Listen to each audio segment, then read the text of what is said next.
Bear River Live welcomes you to this presentation of Bear River Sports.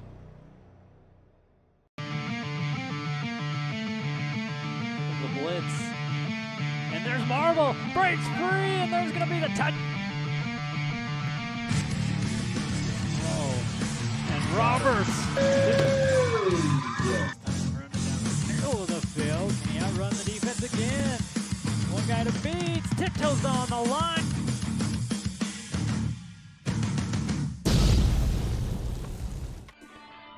Good evening, everyone. Welcome in to another Friday night here for high school football and the longest rivalry in the state of Utah, Bear River and Box Elder. Again, we're joined with Joe Summers here with the call. Yeah, happy to be here. Happy to be back. I wish I could say it was by popular demand, but I'm just glad to be here. Yeah, it's been. I was bummed I missed last week versus Cedar. You know, Box Elder County Fair. You know, it's kind of a busy time for everybody, but I'm really glad to be back here, especially for this game. You know, rivalry games always seem to mean more. It's the 104th meeting. It's Box Elder's 1,000th game.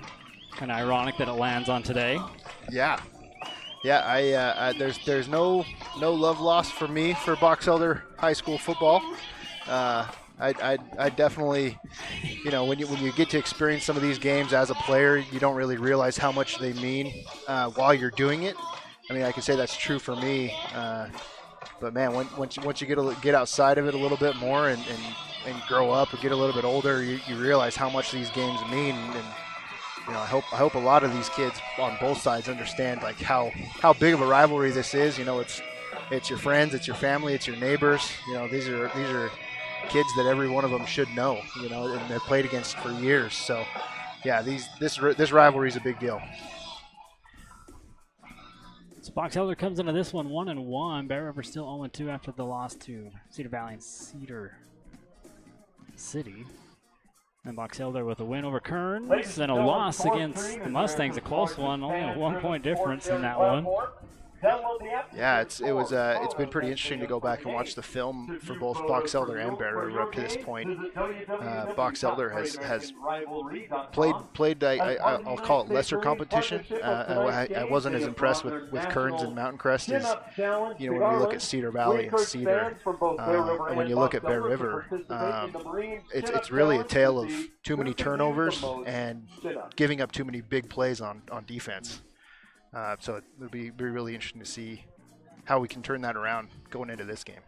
Looks like they are going to do the national anthem. We'll step aside for this one, and we'll be right back to it. Looks like we got Jenny Anderson.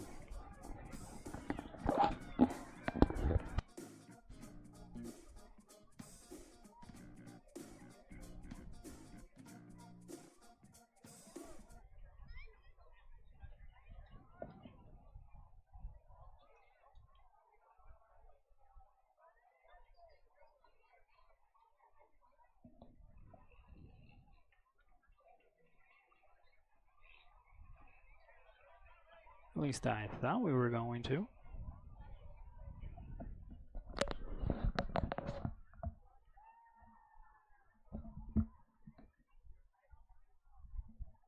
Ladies and gentlemen, welcome to Bear River High School at today's athletic contest. We welcome our guests and wish all players good luck in the game. Both schools are members of the Utah High School Activities Association and support the new citywide sportsmanship program, Raise the Bar. Sportsmanship does matter, and we ask for your support in demonstrating respect for the game and for all the participants by refraining from negative cheers, chants, or behavior. To Righty Right. Bear River High would like to extend a huge thank you to the following businesses for their significant commitment to our upgraded stadium facility. By Power Sports, Krupp Reef Motors, Lewis Family, Rupp Trucking, Sierra Home. Bear River High School is better because of your generosity.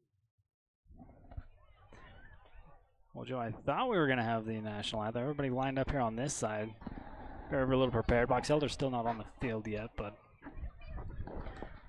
So let's take a look at the rest of the region games, and let's do a little pick 'em here in our region.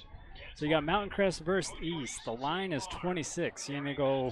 Who's your winner and who's your over? Or are they gonna hit the over under? Yeah, East is a tough opponent. I mean, Box Elder coming off an emotional win against, Mountain Crest coming off an emotional win against Box Elder last week. Yeah, give me East, and I'm going to take the over on that one. East has always been known as a really good rushing team, I think they're going to be able to run really well against Mountain Crest. All right, I will take. I'm going to take East as well, but I'm going to go under. You took the over, right? I took the over. Yeah, I'll go under. I'll go under on that one. Okay, Skyview and Spanish Fork at Spanish Fork. Yeah, this one was a real toss-up to me when I saw it. I mean, a lot of times when it comes down to some of these, you look at where the game is played, and this one's being played in Spanish Fork. I mean, it's not a short drive by any means, especially when you're coming from southeast Idaho where Skyview is. But I'm gonna say Spanish Fork, and I'm gonna say this one's gonna be over as well.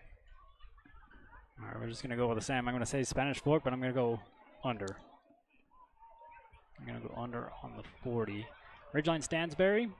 Yep, I'm going Ridgeline on this one. I think Ridgeline is playing some of the best football in 4A right now, and 46 points. I mean, that's some of these lines look a little low for me, especially with some of these teams that can really put up points like Skyview and Ridgeline. So I'm going to go Ridgeline and take the over on this one as well. I'll just follow your suit right there. We'll have the same pick on that one. Timpanogos at Logan. Yeah, Logan. This has kind of been the surprise for me this far into the season in Region 11 with Logan being 2-0. Last week was a real tight game. Logan pulled it out at the end. I'm going to go Timpanogos, but I'm going to take the under on this one. I think Logan can keep momentum going. I'm going to take the Grizzlies. but I'm going to go under. Logan and under. Green Canyon. 66 a lot. A lot of points. Yeah. Green Canyon at Highland. Yeah, Green Canyon. They better hope their defense travels. I mean, that's kind of, they rode that defense last season all the way to the state championship game. I don't think it'll be. They lost a lot of guys from that defense. I think Highland is going to pull this one out, and I'm going to take the under. Under and Highland, I'll go. No, I'll take Green Canyon. Take the Wolves. Like you said, thinking that the defense will travel with them. We'll go under though. 50 will go under. Last one, Salem Hills at Westfield.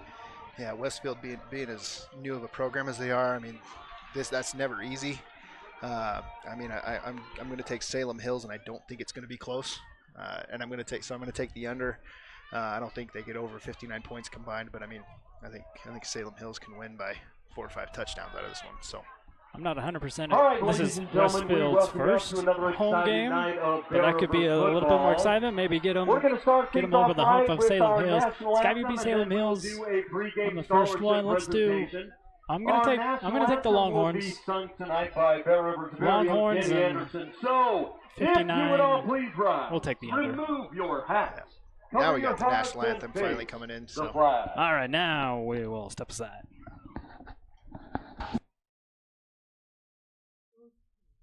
Can you see by the dawn's early light what so proudly we hailed at the twilight's last gleam, whose broad stripes and bright stars rule the perilous fight. O'er the ramparts we watched were so gallantly streamed, and the rocket's red glare, the bombs bursting in air, gave proof through the night that our flag was still there. Oh,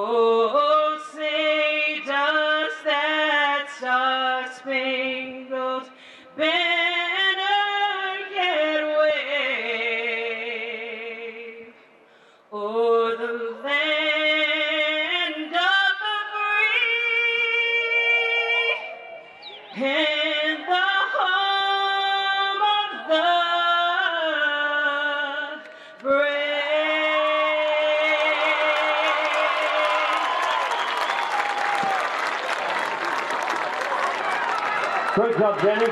All right, football fans, the Great American Rivalry Series would like to take a moment to honor the top scholar athletes from each school tonight. As part of the series, the United States Marine Corps will be presenting each player with a college scholarship. Here on the call, we'll introduce our third voice. We'll take it down to the field here with Claire Wood. She's got your keys to the game. Go ahead and take it away, Claire. Hello, Bear River. Welcome to this football game. So our keys to the game today, Bear River says that our Bear River's coach Waite says that we need no turnovers this game and that we need a really fast start. Box Elders coach Munn says that everybody on that field needs to be a dependable 11. He says that they need to execute every play and that they need to make every play a really fast start. Back to you, Andy. Got a couple of fast starts here for both teams. I'd like to thank Claire again for helping us out here on the sidelines. Congratulations, Tyson. Now, after Cedar again, that's what Coach Waite really emphasized on is getting the start fast. Yeah, it's been like I mentioned, going back and watching film, the things that stand out are the turnovers. And Coach Waite mentioned that as well in his keys to the game, limiting the turnovers. And I think, you'll notice a lot as they start calling plays. When you're an offensive coordinator, there's really a couple different ways you can call a game as an offensive coordinator. First and foremost is, just situationally, like what's the situation, what point of the game we're at, what's the down and distance, what's the score, what do we need, and you see that a lot now today in today's football, just because of the analytics that come into play. But then systematically, where you're actually calling plays because you want to set something up down the road. We're going to run these same 5 run plays, and then we're going to be hitting some play action off of those later. And then right when it comes down to it, comes down to what I always call FTS, feed the studs. You got to get the guys the ball that are going to do the most with it. And so look for that with Coach Waite and Coach Haas of what they can do in their play calling in the first couple plays here to actually start getting some of these fast starts that they're talking about. If they're going to do it situationally, or if they're actually going to try to set something up in their play calling, it'll be really fun to watch. Yeah, you clean the turnovers up in that Cedar City game, and I mean that's a totally different ball game. It's not 27-0 at halftime.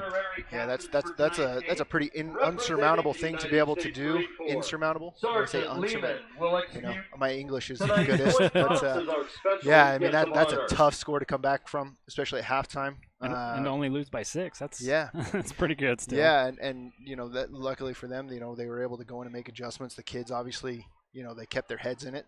That's a really hard thing to do, especially at the high school level of keeping everybody motivated, keeping everybody engaged. Yeah, and so that had to be a positive, at least going into the week of practice this week. And I mean, honestly, when you're looking at what Box Elder brings, I mean, you know what you're going to get. I mean, they don't really change a whole lot up on defense.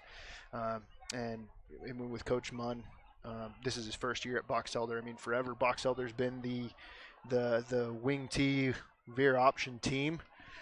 You'll notice that now there's a little bit more spread, but I mean, it's still the same. They still run. They still run like crazy. So, I mean, it'll really stress the defense because I mean, you have to be disciplined, play in and play out for that to stop that kind of offense.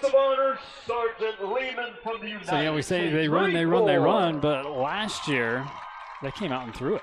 Right. I mean, there was a long stretch there before they even put it on the ground to run it. Right. Yeah, I mean, that's what can you do to break some tendencies to kind of get people on their heels. And that's something that's obviously you're coaching, you're scouting, you're going to want to put your players in the best position to try to succeed. And yeah, it'll be really interesting to see what they come out and do here because, I mean, a lot of it will be, I'm assuming you're going to see a lot of their option. You're going to see a lot of pulling guards. They could come out here and do something a little bit different like you mentioned last time, but eventually they always go back to the bread and butter. They always go back home to mama. Yep. Well, after the kickoff, Bear River, I believe we'll have to kick this one off, so we'll get it in the second half. Well, we got the entire Box Elder team going to receive this one, so. Okay, here we go.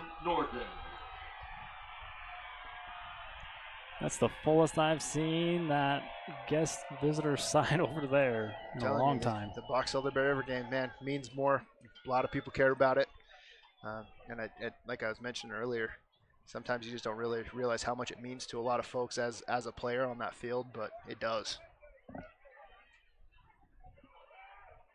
Box Elder with the purple helmets, white tops and bottoms. Bear River a little bit different.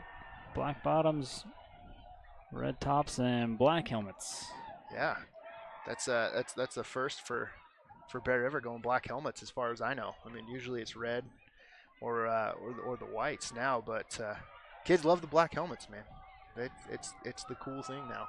Keep it up. Maybe we can have we could be like the Oregon Ducks and have a different helmet for every game. I think that's out of our budget here. Stone Higley ready to kick this one away. And we will put it into the end zone for a touchback. Great kick by number 0, Stone Higley for the Bears. Box Elder takes over on their own 20-yard line. Box Elder's going to come out led by a senior, number 15, Carter Buchanan. He's 7 of 12, 90 yards. Yep, you heard that right. 90 yards in 2 games. I mean, that's 45 yards a game. That just tells you how much they run the ball. Keep an eye out for number 32, Tyson Hansen. He'll play both ways, running back and linebacker. But I mean, when you're in an option offense like Box Elder does, I mean, your running backs are really your bell cow, and he's done a great job so far this season. And I expect to see him get the ball quite a bit in this game. 24 carries for him, 178 yards. He leads the team in rushing yards. Not too far behind is Buchanan, so a quarterback then can run it as well. Here's a little pump fake, and he'll scramble out, but not get too far, as that's a first sack here for Bear River. Yeah, you called it. I mean, they're coming out trying to break a little bit of tendency, going more to that spread offense that Coach Munn wants to do for Box Elder. But Bear River's still in that 3-3 stack defense. I mean, ideally, when you're running that, you want to try to confuse offensive linemen. You can bring some pretty exotic blitzes, and they did. They brought 2 linebackers on that one and were able to get home on that pressure. I believe that was Brecken Haynes that got the sack here for Bear River. Box Elder comes out with 2 wideouts here at the bottom, 1 at the top. And here's a handoff up middle, and Bear River all over it. Stopped by the Bear River defensive line. Gain of nothing on that one. Good job by that D-line. I mean, when you're going against the option, D-line is always responsible for the dive, and they did a great job on that one. Bring up 3rd and 11. Yeah, I'm sure the Box Elder offense spent a bunch of time this week trying to prepare for a 3-3 stack defense.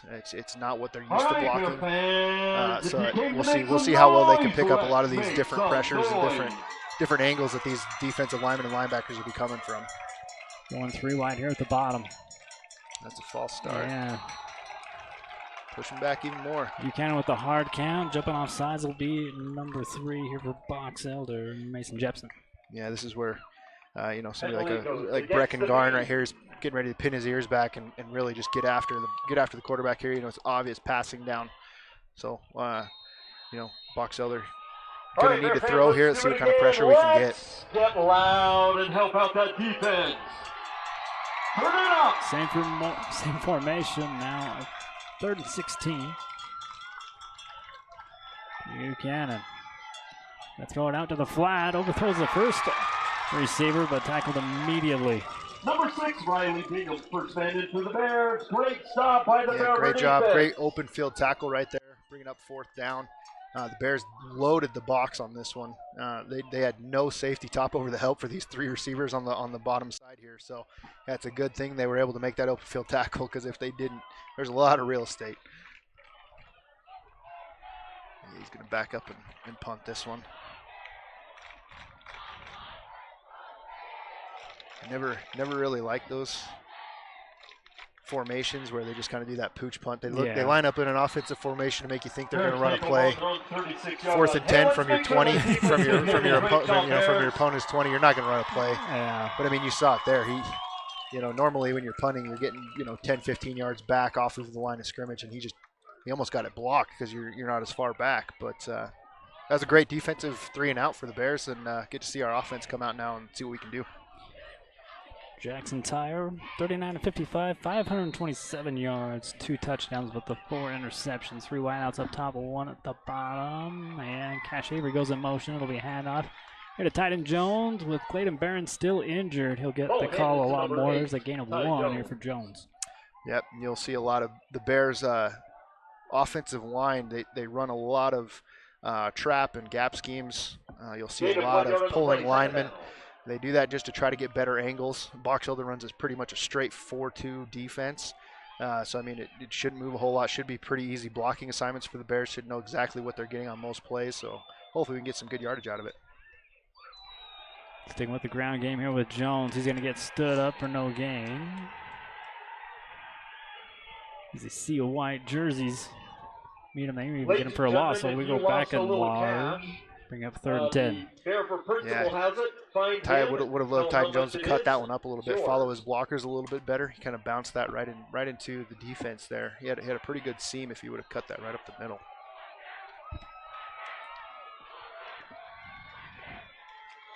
Avery in motion again, 2 wide out to the top, 1 at the bottom.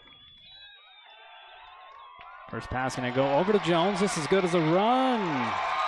And Frank Rice could do first down. And you love to see the way he finished that run. I mean, that's a tone setter. I mean, you see right in front of the Bears bench. That's gonna set the tone for everybody on that sideline, everybody on the offense. You love seeing how he finishes that, running right over the defender and picking up the first down. I'm going to look at it here on the CNR replay. I'd like to thank them for being your replay sponsor all season long. At the 50, with 2 wideouts up top. Brager down here at the bottom. And this is Dylan Rice. Picking a hole going through, a gain of 2 on that run. Ball handed to Bear Rivers, number 27. Yeah, this is what I was talking about earlier. When you're running plays, you know, it's trying to set something up later on. I mean, we've seen 3 out of the 4 plays right now have been right up the middle. Going to try to get those linebackers cheating up. Hopefully call a little bit bigger shot play at the right time and hopefully get a big chunk play out of it as well. Tire in the backfield will be joined here with Titan. There's your deep pass down the field, going to Brager, and he pulls it in. Pass complete to number 24, Eli Brager. Great ball, great catch by Eli. That's one of those times you just got to get it to your guys, feed the studs, like I like to say. You're going to run the hurry up here, catch Box Elder. Oh, it looks like they got him off the field. A little hurry up here. Throws it away. Pass incomplete, 2nd down. Yeah, that's one thing I noticed too watching film over last week. Eli Brager was not involved as much as I'd like to see him be, and it's great to see, you know, first big pass play downfield going right to Eli. He's great at adjusting to the ball. He's got great hands, and yeah, you want to keep feeding that kid as much as possible. 3 wide outs up top. Again, Brager down at the bottom. Rice on the backfield here with Tire. Tire pulls it out. Screen it out. There's Brager trying to make it through. Gonna just get inside the 15. Pass complete, number 24, Eli Yeah, now Brager. when Bears got that long play, they tried to run a hurry up play and catch Box Elder running guys off the field, weren't able to do it, and put him in a longer 3rd down situation now.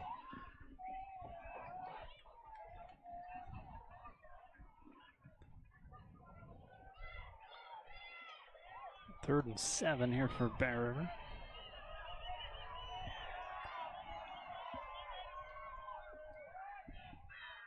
Avery again in motion. Little handoff here to Rice. He cuts it back inside. Yeah, beautiful counter play here. Great hole opened up by that offensive line. Handoff slowed the mesh a little bit between the quarterback and the running back. Brings up 4th down and 3. This is Chip shot here for Stone. should be, yeah. I'd hope so. That's kind of one of those ones, man. If you were a yard closer, do you go for it? Just keep trying to set the tone a little bit here for this game, being the rivalry that it is. But take the points, get the lead, and let your defense go out and do it again.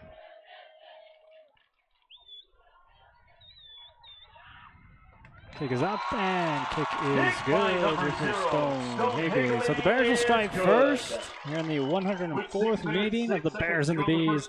6 minutes and 6 seconds to remain here in the first. We got to take a commercial break and thank some sponsors, and we'll be right back. Score Screen is America's largest fan.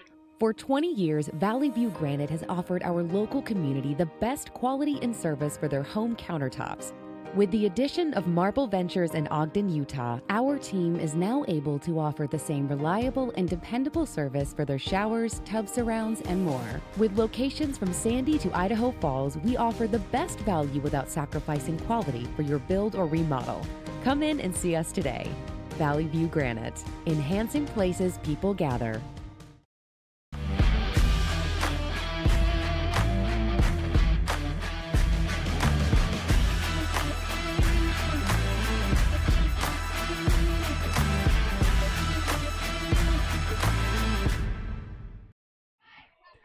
So Higley again to kick this one off after getting 3 points on the board here for Bear River.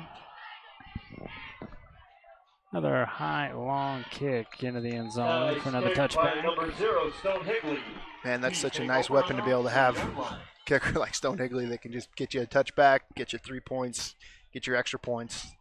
That's something valuable that I'm sure Coach Waite's really glad to have.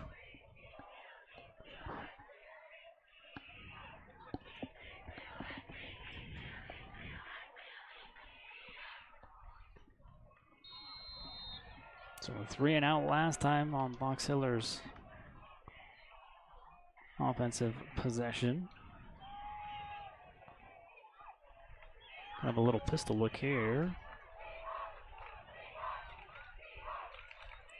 Everybody on the right. Here's a good run here by Box Elder, trying to push it for a gain of 5. Great pursuit, great gang tackling there by the Bears defense. Ball carrier this time, number 21, Jay Micus.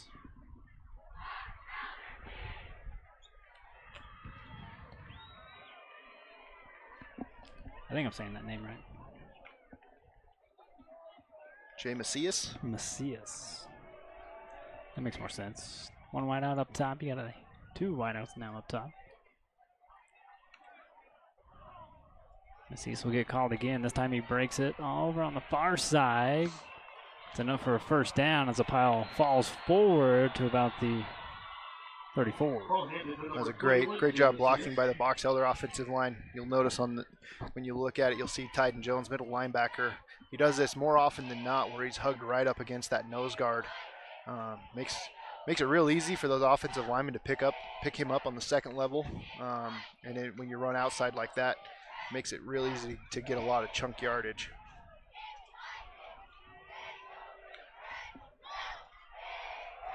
Why stop if it's working? Science again to the far side. Bears stop him as he crosses the 40 to the 41. Yep, go back to the well again, see if they can stop it. But yeah, it was another great run by Messias there. He's following number 53, Cody Kalinikini. Kalakini, is that how you say that? Yeah. He's a stud. When you look at Kalakini, he's on film or just kind of look at what he does. I mean, he's a great two-way player, as there are a lot of two-way players for Box Elder. But yeah, he's kind of the anchor of that offensive and defensive line. Splitting the wide outs. There's a pass. We're going to go near side into the flat, overthrown. Trying to go to Burnham. Stops clock 4:08. Yeah, 3rd and short here. Still kind of have the whole playbook open if you're Box Elder here of being able to pick this up with a run or a pass. And yeah, when you're the Bears defense here, you want to make sure you keep everything in front of you. Don't want to get a shot over the top. And up middle and a little hole, breaking tackles. Bears finally rattling to the ground, just shy of the 40. Yeah, that's the 42. One thing you'll notice a lot watching the Bears defense is their linebackers play really shallow. I mean, you'll notice they're about 3 yards off the ball. Most linebackers you'll see anywhere around 5. That makes it really hard when you get a run like that Macias just had up the middle. I mean, he can pick up a lot of yards really quickly when your linebackers are that shallow. So he's a pretty good downhill runner so far here in this one. Box Elder on Bear River's half of the field now. The hard count, Buchanan gonna keep it and get a gain of half a yard. Yeah, we were coming in here thinking that Box Elder was going to run a lot more option, and they really haven't. It's been a lot of straight handoffs, more zone blocking. They've done a pretty good job of it so far. I think Macias has made a lot of those runs go. So Carter Buchanan has more yards on the ground as a rusher at 132 coming into this one, aside from throwing the ball.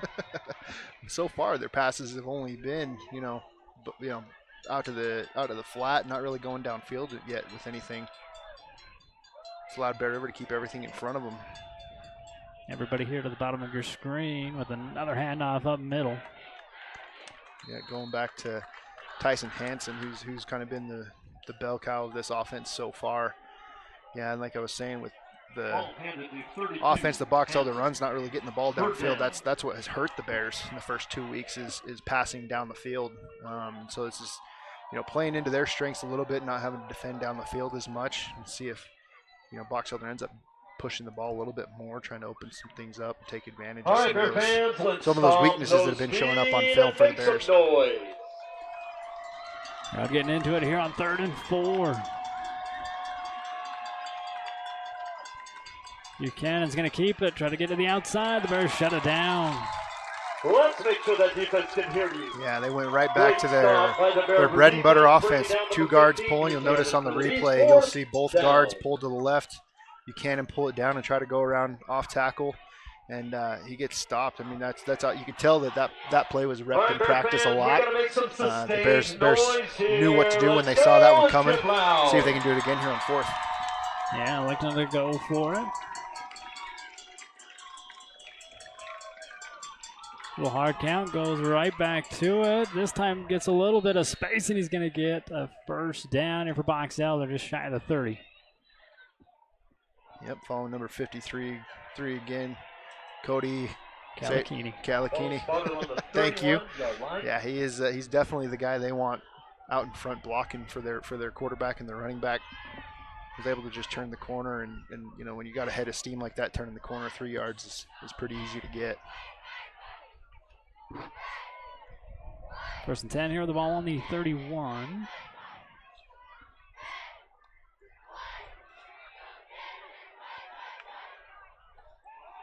Buchanan looking right all the way. He's got to pull it down. He's going to get pulled down here by the Bears defense. Yeah, you see the Bear corners on this one. Just they're squatting on these routes. They're not really worried about going over the top right now. They know those out passes into the flat are coming. And you saw Buchanan have to pull that one down, otherwise give up a pick most likely, and end up taking the sack. But yeah, these Bear corners are just sitting on these routes right now. If you're Box Elder, you want to make some kind of adjustment here to go down the field a little bit.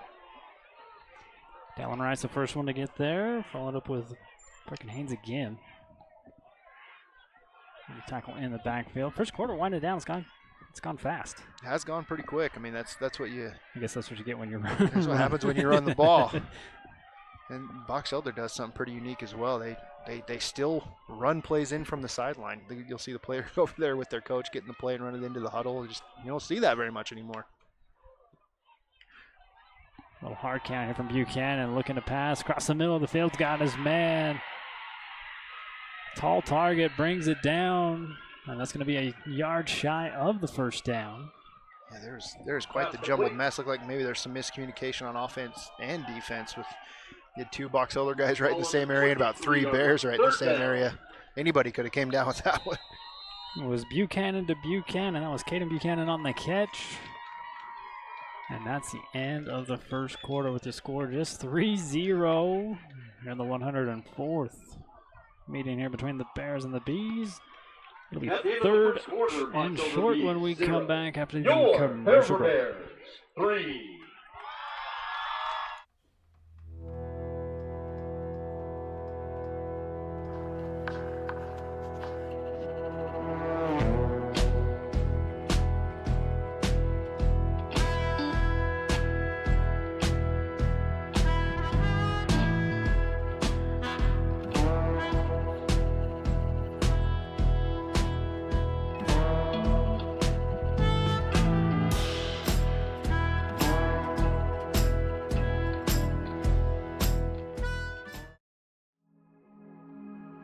Cache Valley Bank is dedicated to fostering local businesses, aiding financial growth, and building strong relationships.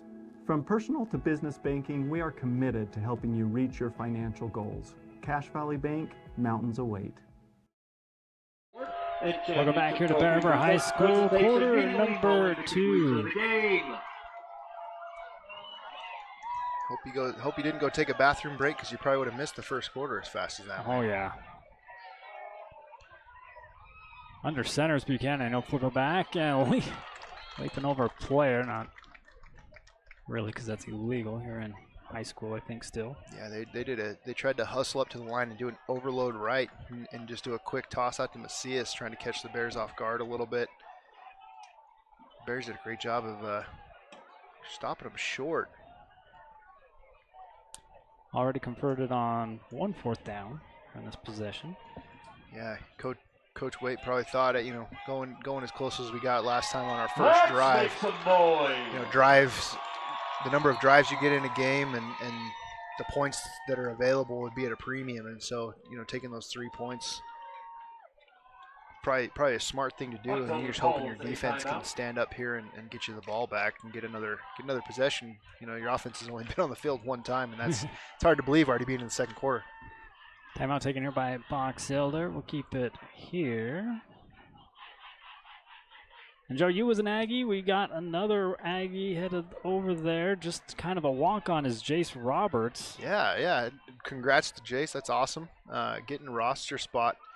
I don't envy him. He's coming in at the end of August, and I was going to say, how good is that? You miss all the. There's good and bad. You miss the dog days of August and all the practices, and you're coming in behind the 8 ball, having to get up to speed really quick. But man, we wish him the best of luck. And with the timeout, Buchanan drops back and will hand off. They get the first down. Yep. Gain of a few, but enough for a first down here for Box Elder now in the red zone. Left side of that Box Elder line just did a good job of just washing everything down, allowing the running back to bounce out to the left.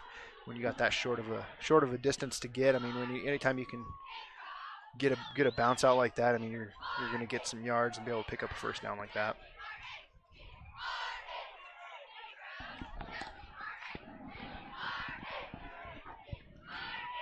Fresh to the downs here for the Bees.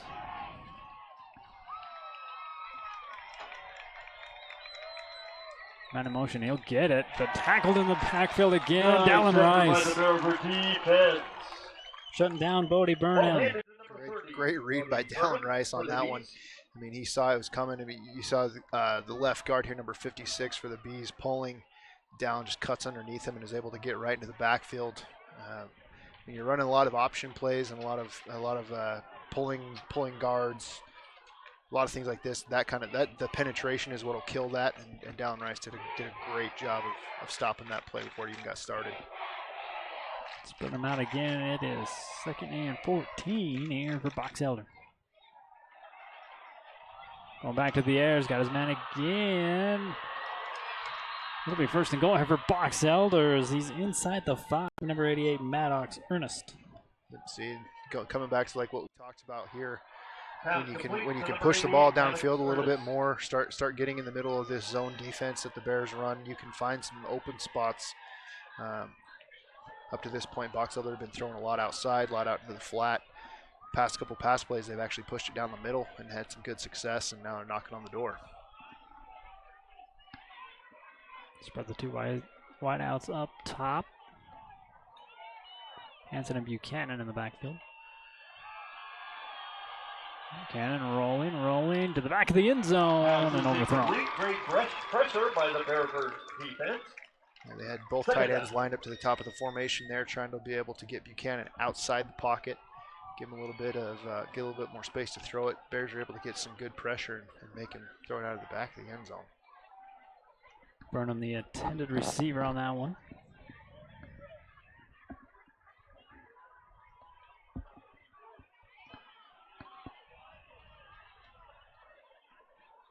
Clock stop with 9 minutes and 24 seconds. They'll go 3 tight ends up to the top here. And up to Hansen, and he'll push through for the first touchdown of the ball game. Yeah, that was a great push by that Box Elder offensive line. Yeah, they'll be able to go back and film. Anytime that you're an offensive lineman and you can score with a defensive lineman into the end zone, you know you've done a good job, and that's what they did there with the Bear defensive line. Just drove them straight back into the end zone. What about this? You a fan of this? No. Setting up for the. No. You get a double dose of it. I can see if you're trying to just see how they're going to line up and how they're, if you have an opportunity for a 2-point play later, just line up and kick it. Well, Zelder took the majority of the first half and a little bit of the second to answer back, or first quarter to answer back. They take the lead 7-3 with 9 minutes and 18 seconds. So we'll step aside. Bear River Animal Hospital takes care of small and large animals, providing pediatric care all the way up to senior pets. They deliver high-quality, customized vet services with their dedicated team. Services include exams, vaccinations, surgeries, dentistry, fully equipped laboratory and pharmacy, along with x-ray and ultrasound. Many of these same services can be conveniently provided on the farm. Bear River Animal Hospital is filled with highly trained animal lovers who will provide the best care for the animals in your life.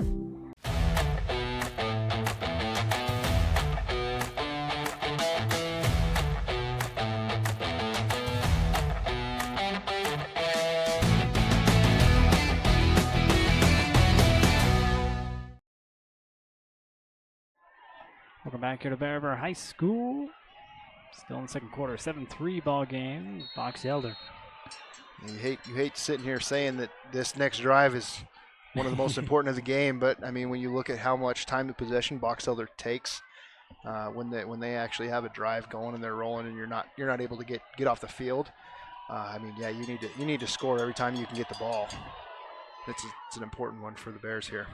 Barber's kick gets fielded inside the 5 here by Dallin Rice. Excuse me, number 2 this time. That's going to be Tatum Stevens. Yeah, after watching some film last week, Reggie Hess, man, he was doing he had some good returns. Oh, yeah. I'd be kicking away from him if I was the Bees as well. Good return, setting you up with decent field position here, starting about the 26. But yeah, it's an important drive here for the Bears. Need to make sure you're getting at least some points. Last thing you want to do is go 3 and out here.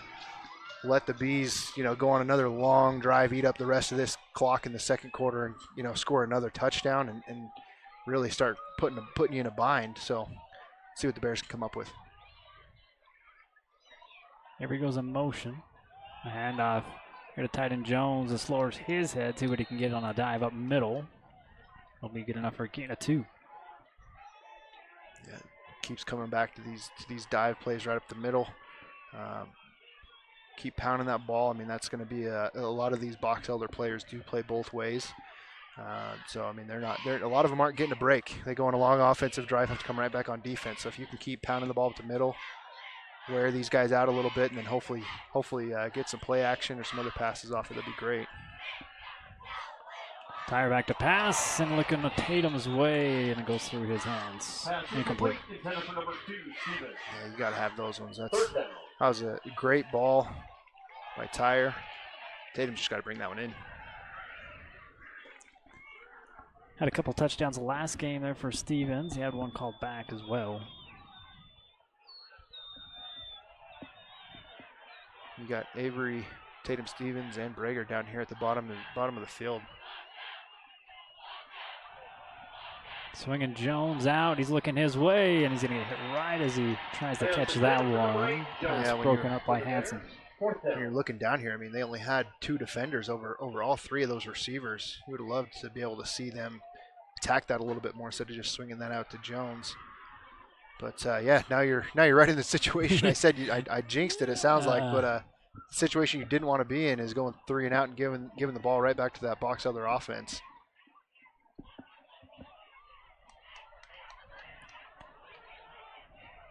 Kick will take a Box Elder bounce out of bounds.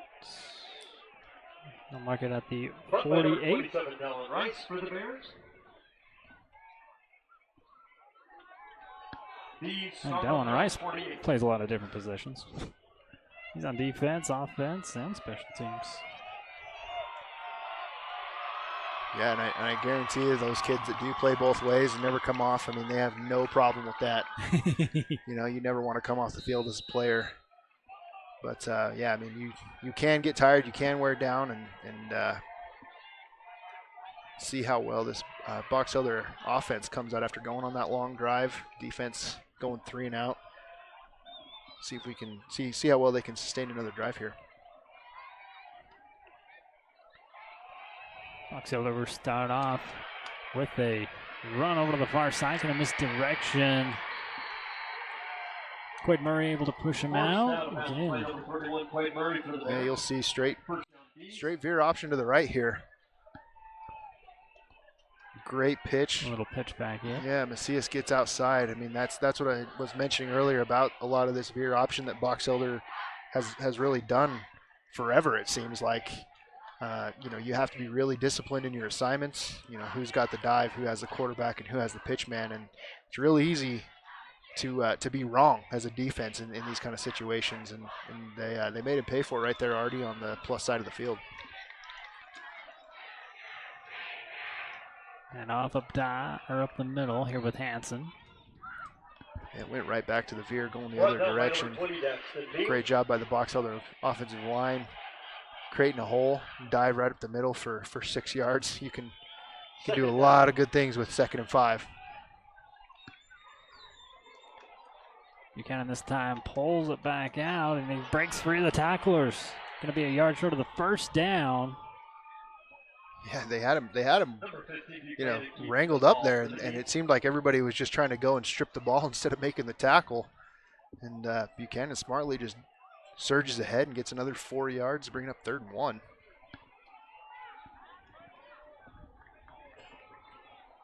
I'd like to thank Miller Medical for supporting your Bear River Bears. If you are in need of any medical services, give them a call at 915-6262 for an appointment.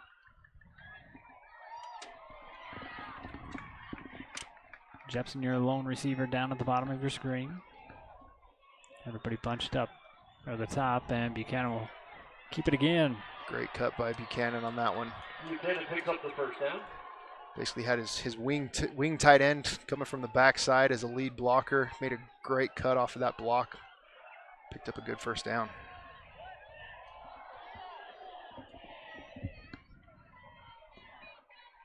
Clock keeps ticking away, 6 minutes and 45 seconds. This is exactly what you didn't want to be seeing as the Bear defense here. See if you can try to switch something up with your pressures, with your fronts, do something a little bit different. Try to get off the field here.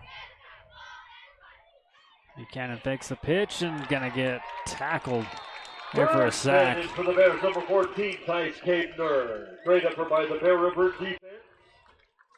Yeah, you see in the replay here, the fake the pitch, and there's really only one receiver that Buchanan's looking to go to here.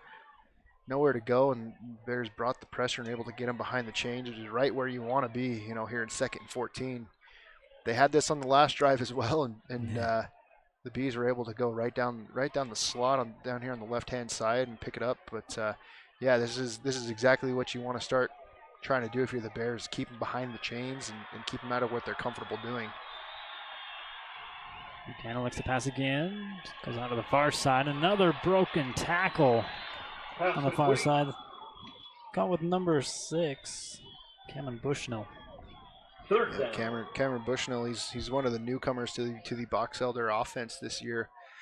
Did a great job breaking a tackle, open field tackling on the outside like that. Got to be able to come down with that if you're especially going up against a running team where you're trying to load the box a little bit, like Box Elder trying to stop the run. You got to be able to tackle on the outside really well. Let's make some noise and help out that defense. Crowd going to get back into it here on 3rd and 6. Buchanan tuck and run, this time to the near side. They'll get pulled out from behind. Game by number 18, Brecken Haynes. Looks like they're going to give him the first down here. You'll see Bears bring a boundary blitz right here. They bring a lot of pressure from the boundary side of the field. Bees have a run and coming to the field side, the exact opposite direction. They're able to run him down, but not before he can get a first down. They had, Box Elder had the right play call for that blitz that was coming. Anything else probably would have been dead to rights, but they're able to make a good play call and get another 1st and goal here. And the clock keeps ticking away, almost at the 4:40 mark.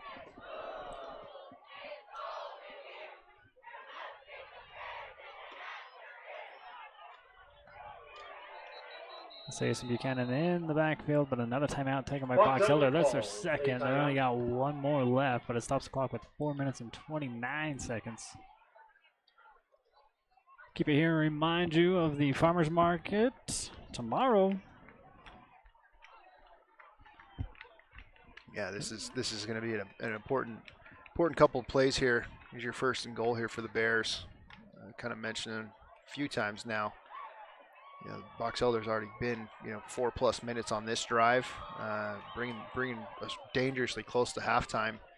If you're looking at this from just a strict time of possession standpoint, Box Elder is dominating the game so far. Your offense, has only probably around 10 plays or less right now.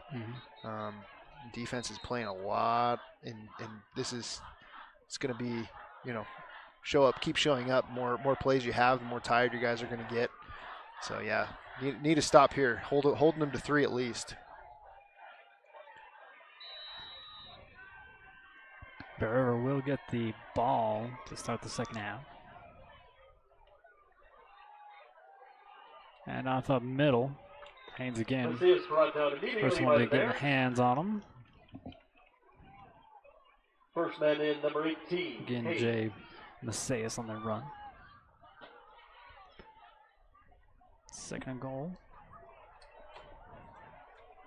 Ball on the 11-yard line. The 6-yard line. Or yeah, 6. 4 minutes left.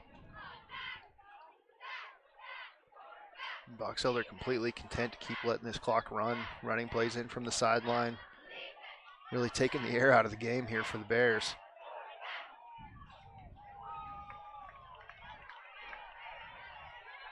Buchanan steps back up. They're going to get stripped from behind. Ball's loose. The Bears got it. Yep. Great job by that Bears defense. Cash Avery able to land on it. Who gets the strip here? It's Gunnar. I believe it's Gunnar Christensen is able to get the strip. They bring that same boundary pressure that they missed on when Box Elder picked up that 1st down a few plays earlier. Bring it again. Box Elder hasn't really shown that they can pick that up, which is a great call by that Bear defense to be able to come back to that pressure. And they actually miss Buchanan, but great effort by Gunnar Christensen to get back and strip that ball. Really kind of saving the day right now for this Bears offense. Spreads it out with 3 wideouts here at the bottom, 1 up at the top. Going to throw over to the far side. Pass caught here by Breger. Bears going back to their RPO offense, the run pass option. That's completely on Tyre. They're calling a run play, and he's got some options to throw it based off of the look the defense is getting him. One thing we will note though is that you got Reggie Hess at your running back, who was doing so well at returning kicks last game. Is playing his way onto the field on offense, so good for him. See if we can get him the ball here. Here's his call. Trying to bounce this one outside and not going to quite get to the edge before he's wrapped up here by the Box Elder Bees. First on the tackle, Landon Harding. Ball handed to number 15, Hess for the Bears. 3rd down. It's another 3rd and long here for Bear River. Clock still rolling, 2 minutes and 45 seconds. Yeah, Hess just needed to get north and south on that one. He's got a lot of speed, but you're not going to outrun that many guys all at once. And putting Bears back here, 3rd and 9. Jones and Tyre in the backfield. Breger in motion.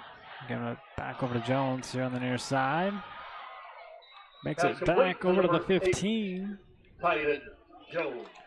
If they're gonna give him that 1st down, great job by Jones fighting for that 1st down. Bear River, 1st down. You can see a lot of the offense right now. You'll see, Avery and Breger, they're running off a lot of these defenders, and Jones just sneaking out of the backfield, and they're dumping passes off. It's able to help get quite a few yards, but I'd love to see him keep going back to Breger and Avery.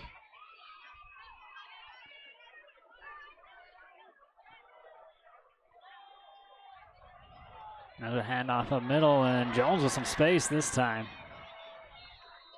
Good run, be 3 yards shy of the first down. Great vision there. You see Kevin Ponce Bravo and Brendan May pull around here from the left side. Tyden Jones does a great job finding the hole and having some vision to keep cutting it up and create a second and short. Look for a shot here. Now we're going deep here with Brager and overshoots. That's incomplete. Intended for number 24, Brager. Stops the clock 1:32. Yeah, those second and shorts is definitely the right time. You want to be trying to look to go downfield. Brager's a great guy to do that. Tyre had him. He was open, just a little bit overthrown. Yeah, now you got to also consider the clock coming into play here with only a minute and a half left. You'd love to get some points and then come out and get the ball again. Hopefully double up on the points here for your offensive drives, which have been at a premium. Tyre going to step up and go down hard. They say the ball comes out. Maybe he's already down. I haven't seen nothing, and they do give it back over to Box Elder. Yep. Hard sack. One more look at it here on the replay. You'll see Box Elder bring the pressure here off the left side of the Bear offense. He's recovered. Man, yeah, getting there right at the same time. Right at the same time, yeah. It was a good pressure. I mean, looks like Tyre kind of stepped back and hit his drop and needed to get rid of it. Unfortunately, he didn't, and we're kind of right back in the same situation we were before Box Elder turned it over. And again, turnovers coming back in to haunt the Bears, and it's one of those keys to the game that Coach Waite talked about is need to limit those, and it's coming up to rear its ugly head again.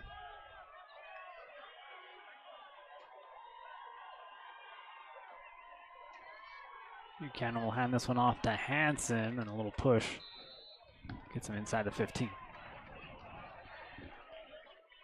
Yeah, we'll probably see this one wind down under a minute now before Box Elder gets another playoff. This is right where they want to be, right? Going into the red zone here. 2nd and 5. Knocking on the door to get some more points before half. Under a minute now. Buchanan's going to go down. Nicely done by the Bear River defense. Yeah, Bears have found something here on defense, bringing these pressures. Looks like Box Elder, no, Bear River will take the timeout here. Trying to save some time. They have all 3 timeouts. Box Elder's down to 1, I think, and Bear River's got 2 left. Yeah, you'll notice past couple successful defensive plays that the Bears have had have been bringing, 5 to 6 defenders at a time, and their offensive line hasn't shown an ability to really kind of pick this up yet. So yeah, I'd keep dialing these up. One more look at it here on the CNR replay. Jones and company in there on the sack.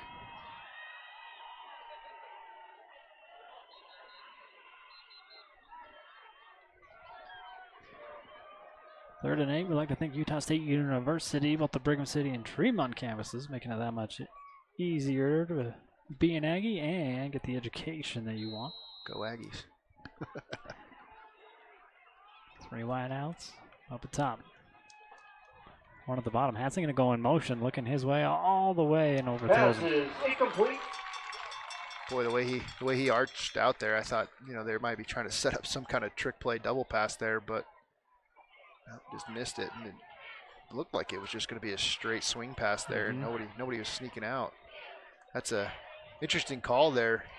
If you're the Bees, being 3rd and long like that. See if they can tack on 3 points here.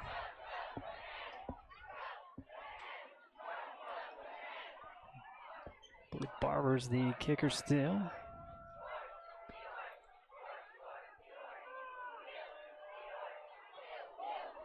Ball is down, kick is up, and kick is no good. No good. I hate this angle because you can never tell. I rely solely on the rest. If you would have told me it was good, I would have believed you. So Bears catch a break, keeping points off the board. 43 seconds, and again 2 timeouts still left here for Bear River to travel pretty much the full length of the field. Yeah, I mean you've got the receivers in Brager, Avery, to really try to do something here. I'd love to see the Bears push it downfield. But I mean, there's all you could see him also saying let's sit on this a little bit. Let's go in halftime, make some adjustments, give our defense a breather, and coming out and make some adjustments. I'd love to see them. Looks like they are going to try and make something out of these 43 seconds, though. Avery, the man in motion. Quickly thrown out. Here to Tatum. Get past the 25, back down to the 26. And a quick timeout called by Bear Rivers. Stop the clock with 35. Yeah, you want to see the Bears calling more plays right on the sideline as well, being able to duck out of bounds. You want to try to save at least one timeout in case you get down close enough to try to kick another field goal. You know, give Stone Higley another chance to kick a long one, but he was hitting them from 50, warming up with ease. And no wind. Yeah, that's impressive. Is it just me, or has kicking gotten better? It has. Over the years, yeah. It has. And so if you're the Bears here, you definitely want to see some of these passes going more towards the sideline, get out of bounds, stop the clock, save your timeout for Stone Higley. Well, I mean, you look at it at the NFL level too. I mean, 60's nothing now. You better be able to hit 60 in the NFL. See if Box Elder dials up a pressure here. There's a quick dump pass over to Brager off his knees, incomplete. It's not the worst thing that would happen. He would have had to fight to get out of bounds. Defender was right on him. But that's what you want to see, is more coming towards the sideline, getting out of bounds. They go quickly back to the line, and I think Box Elder calls their last timeout as you saw players running off the field on the far side. It's the second time the Bears have tried to do that, is to catch Box Elder in a substitution. This time they caught him this time, and it was forcing them to take their last timeout. Speaking of penalties, I don't think we've had one. No, it's been clean that way compared to where we were when we first started the season down at Cedar Valley. I think we had over 160 yards in penalties that game. It's been cleaned up. And again, against Cedar, it was cleaned up, but you had the turnovers is what ultimately did it for you there. Yeah, that's the hardest thing to overcome, is when you're shooting yourself in the foot with turnovers and penalties. Now you just got to be able to execute on the plays that are being called. You got 3 receivers up to the top with no help over the top. Love to see him go that direction. No, they just go back over to Brager, and he won't be able to get out of bounds. No, they're going to stop it. They came back to that same play that. For the Frank Mace could do first down, they'll move the change and stop the clock for that. Yeah, sorry about that. Yeah, it's the same play where Brager dropped it on the last one. He was able to get out of bounds. I wasn't sure he was going to.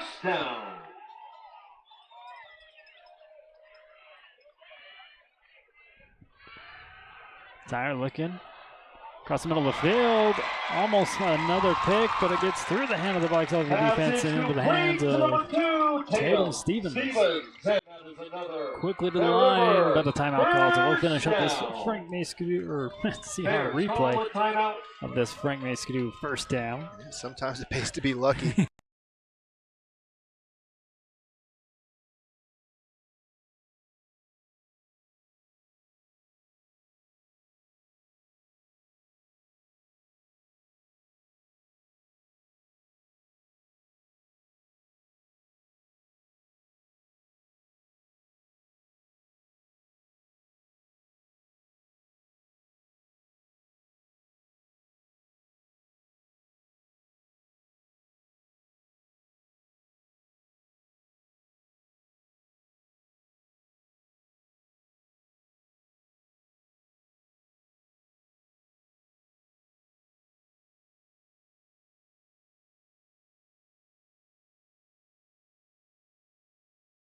Be in range of Stone here, Higley.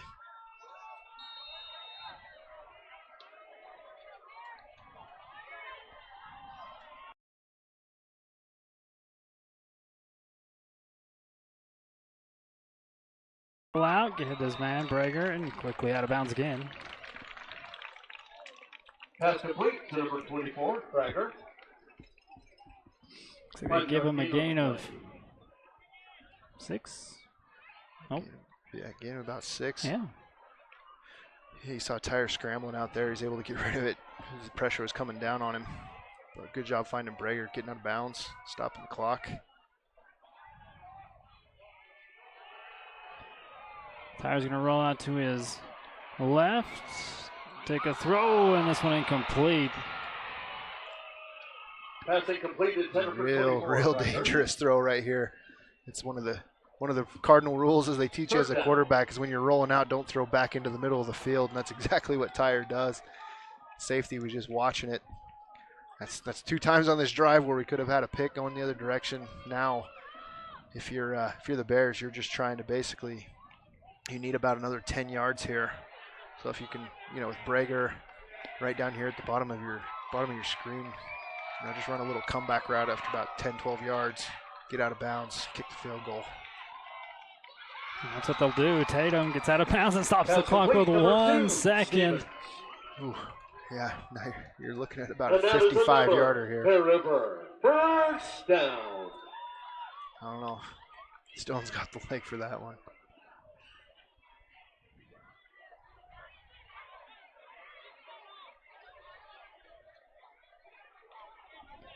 And we'll keep Higley on the sidelines.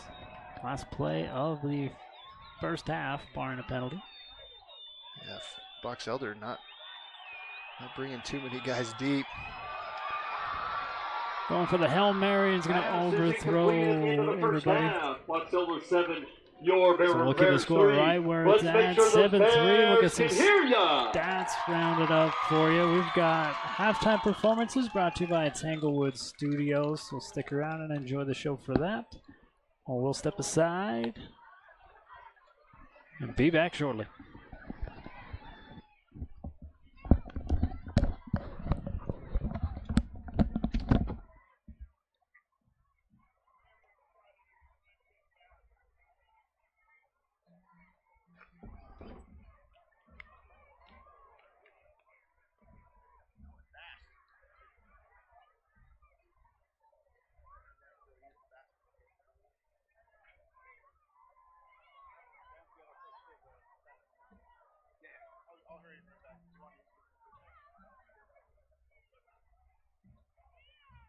All right, ladies and gentlemen, let's welcome on onto the field the Bear River Cheerleaders. Your cheerleaders will be performing their camp dance routine that took first place, so let's make some noise for your Bear River Cheerleaders.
Make some noise for the Bear River cheerleaders.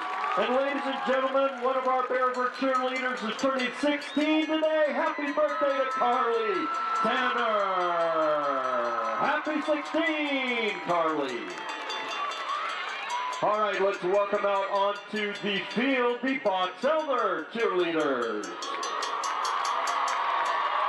Box Elder will be performing their palm routine, so make some noise for the Box Elder cheerleaders.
Make some noise for the Box Elder cheerleaders.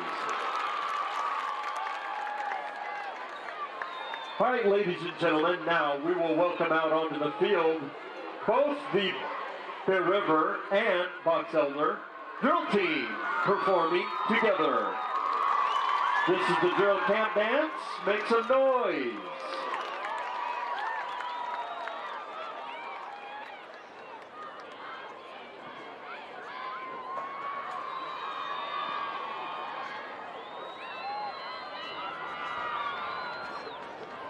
Once again, make some noise for the Bear River and Box Elder drill teams combined.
make some noise for the combined drill teams of Bear River and Box Elder.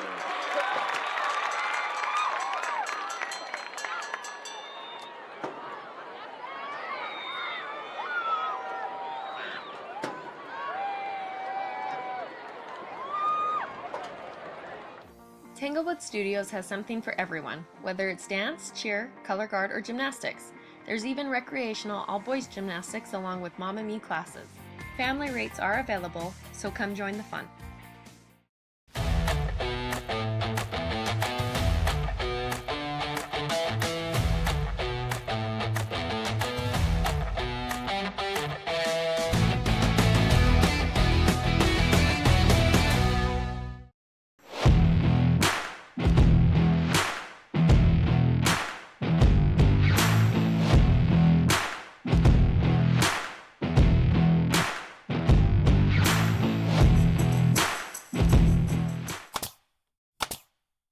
For all your project needs, shop at Greer's Hardware, happily serving the community since 1976.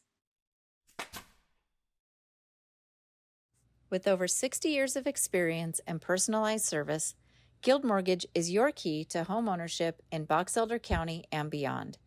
Friends and neighbors you know and trust. Trudy, Chris, Julie, Shannon, Rollin, Tara, Brittany, Andy, Chelsea. Stop by or give us a call today. Guild Mortgage, own what matters. Miller Medical is ready to care for clients with full services for family medical. They also offer beauty and spa health treatments with hot stone and IV vitamin therapies, as well as Botox. Let Miller Medical take care of all your healthcare needs. Central Milling is the farmer, the miller, and the baker working to preserve American farmland for tomorrow while preserving the highest quality of flour and grains to the bakers of today. Select the best products for your family by using Central Milling Company. Let GBI help you get your project completed on time and on budget. If you're looking for work, join GBI's team for a great work environment, competitive pay, and benefits.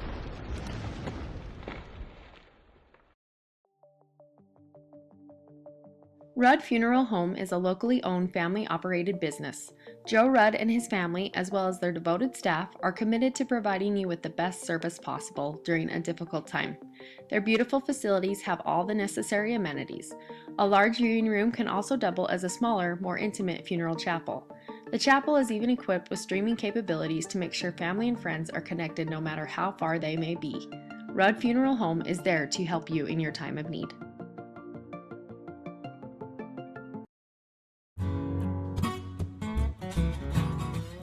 The Grill has a wide variety of homemade appetizers. Can't decide what to get? Then build an appetizer combo. No matter what you're craving, the Grill has something for everyone.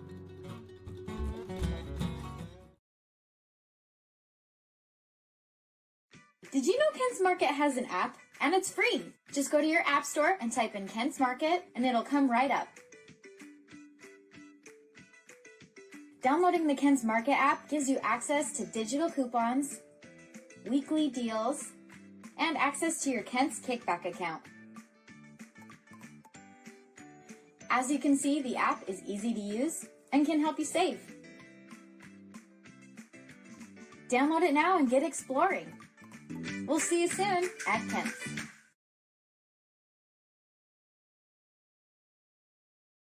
For all your embroidery and screen printing needs, whether for business or just for fun, stop by Cover Up in Tremont or Brigham.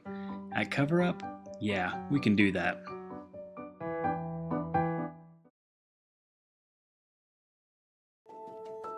Investing in your education is an investment in yourself. Open doors with a degree from Utah State University and find your path to a more rewarding future. Reach your goals by attending USU Brigham City while staying close to home and saving money. Give yourself a chance to see the return. Your way, on campus, online. This is your U State. Lincoln Financial specializes in estate, investment, and retirement planning, as well as business benefits, At Lincoln, they are totally impartial, comb through different options to create financial products that a person needs. Lincoln Financial, big city service, small town care. For over 80 years, Farm Bureau agents have built relationships with you one conversation at a time. Let Kimberly Raydell and her team provide you with the best service for your home, auto, and life. Rock and Roll Construction Products, providing U-Cart concrete and landscaping products.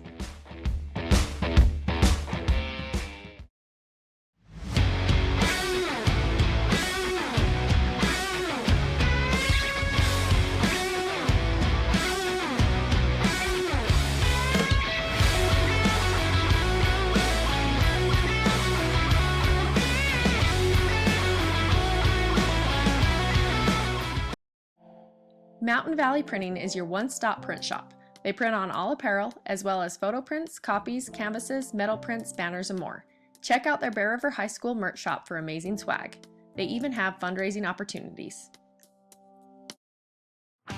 Great Basin Industrial has been building America with epic safety and quality since 2007, specializing in steel fabrication, machining, and paint. GBI engineers, ships, installs, and repairs a wide range of products. They design and build all steel and alloy work according to the highest industry standards. Let GBI help you get your project completed on time and on budget. If you're looking for work, join GBI's team for a great work environment, competitive pay, and benefits.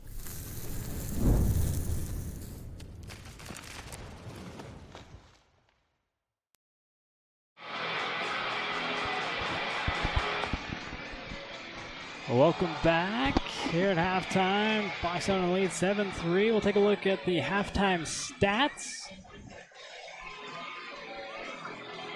And I don't know. You got 8 yards rushing here for Bear River. You make up for it with 107 passing yards. Yeah, the Bears aren't shying away from the run by any means. They've been consistent, handing the ball off, and that's what you have to do. You want to try to keep that defense of the Bees really honest. I mean, it kind of comes back to what we talked about, is just the time of possession. You don't see that here, but I mean, the Bees really dominated that time of possession. When you look at the total plays, Bear River has 25 total plays, but a lot of those came on that last drive where they're just trying to drive the length of the field and rattling off quite a few plays. I mean, before those last 2 drives, I mean, they had the turnover and then the last drive to end the half. Before that, I mean, they were, about 10 plays, and it's your offensive possessions are at a premium. And yeah, Box Elder isn't doing anything to really kind of take the game over. The game's right there for you if you're the Bears. You just got to be able to get off the field on defense and be able to make the most of this first offensive possession that you get here to open up the second half. Yeah, you got 2 more quarters for the 104th rivalry game. For these seniors, it's the last time you'll be able to play Box Elder, and got to go out and make the most of it. Sell out. Another good one is turnovers. Only 1. There's a couple of those that could have got our number up a little bit more. But yeah, he dodged. Tyre dodged a couple interceptions that could have been, should have been. I mean, 1 turnover is 1 more than you want, but. Especially where it came on the on your negative side of the field, put Box Elder in good field position right off the bat.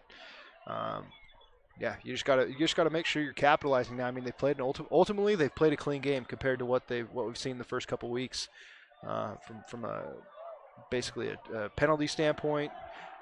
They've taken care of the ball. Now it's just making the most of these play calls and executing on what the design of the play is.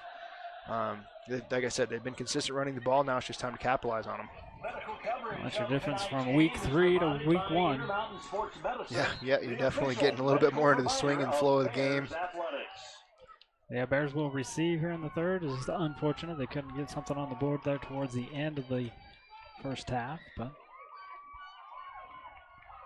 like he says, at least you're not kicking at the Box Elder and having them use the half of the quarter to. Yeah, that'd be pretty demoralizing to get that to Box Elder and have them go on an 8-minute scoring drive here. So, yeah, we definitely need to make the most of this offensive possession. You'd like to thank Tanglewood Studios for sponsoring your halftime show.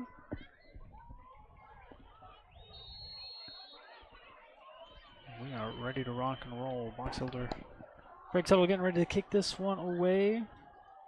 We'll leave again. Senior Ethan Barber at the kick. See if he tries to kick away from Reggie Hess here.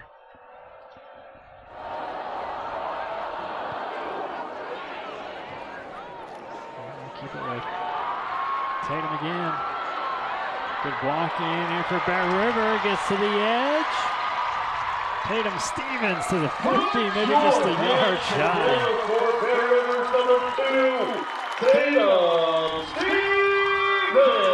Exactly how you want to start that off. Great job by this kick return team for the Bears. They block it exactly how you draw it up. Tatum finds the alley right where it's going to be. Does a great job breaking it to the outside, making the most of it. It's exactly how you want to start the second half if you're the Bears.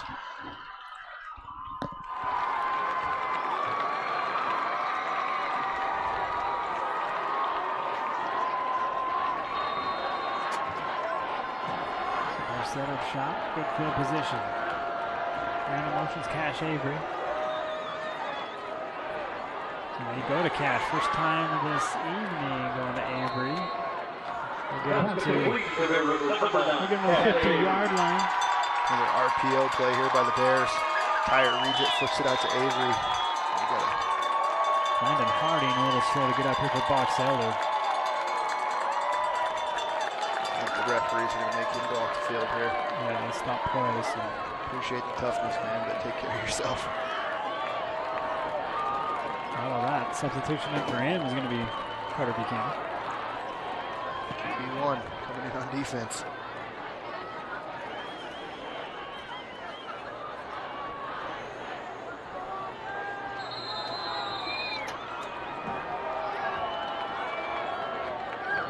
A substitution like this is exactly who you want to go after with your play call. There's got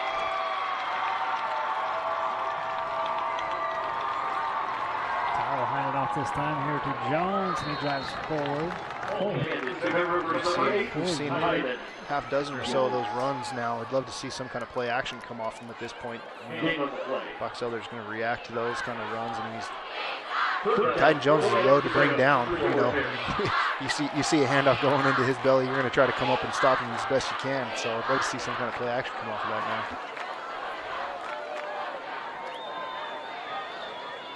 Shotgun, thrown over to Jones. A little rushed on that throw. He had to throw that one out. That was, you look down to Tyden Jones down here on the bottom. That was definitely his hot read. He got pressured. Box Elder brought both their linebackers right at the middle, brought 6 guys, their 4 defensive linemen, 2 linebackers, forced them to get it out quick. Good blitz call right at that time. Being third down, known as a passing down, gonna dial it up and heat them up a little bit, and worked out. Great job on the kick return, but not what you wanted to see from your offense starting out this second half. Rise with a good punt. Hits the turf at the 15 and then rolls back a little bit more. Number 27, Down Rice for the at Bears. the 13-yard line for Box Elder to take over on their first offensive possession of the second half. Yeah, we want to see what kind of defensive adjustments the Bears come out with here. Box Elder was really doing a pretty good job being able to get out on the edge with a lot of their runs against this Bears defense. And then, you know, kind of piggybacking a lot of plays down the middle with it. See what kind of adjustments they came up with. Box Elder has 2 wideouts up the top.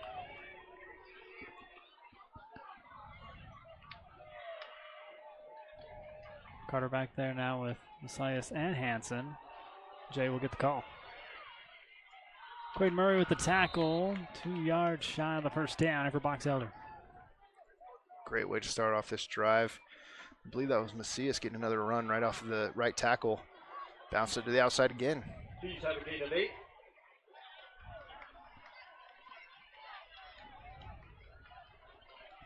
Second and short here for Box Elder. Same formation as last time. On the far side line up on the hash. Good blocking here by the offense. And that will be lit up by Garrett Stone. Out of bounds off of Fresh to the dance for Box Elder. Another good runner by Jay. Yep, going back, hitting those outside runs again. Love to see, the Bears had some good luck bringing a little bit of that pressure off the edge. It looked like it stopped a lot of these Box Elder plays in the first half. Love to see him dial up something again here. Flick it out to Hansen. He's got nowhere to go. Trying the same play 3 times. Doesn't always work. Tried that off tackle to the right hand side 3 times so far on this drive. Great job by the Bear defense. Back to a 2nd and 10 here for Box Elder.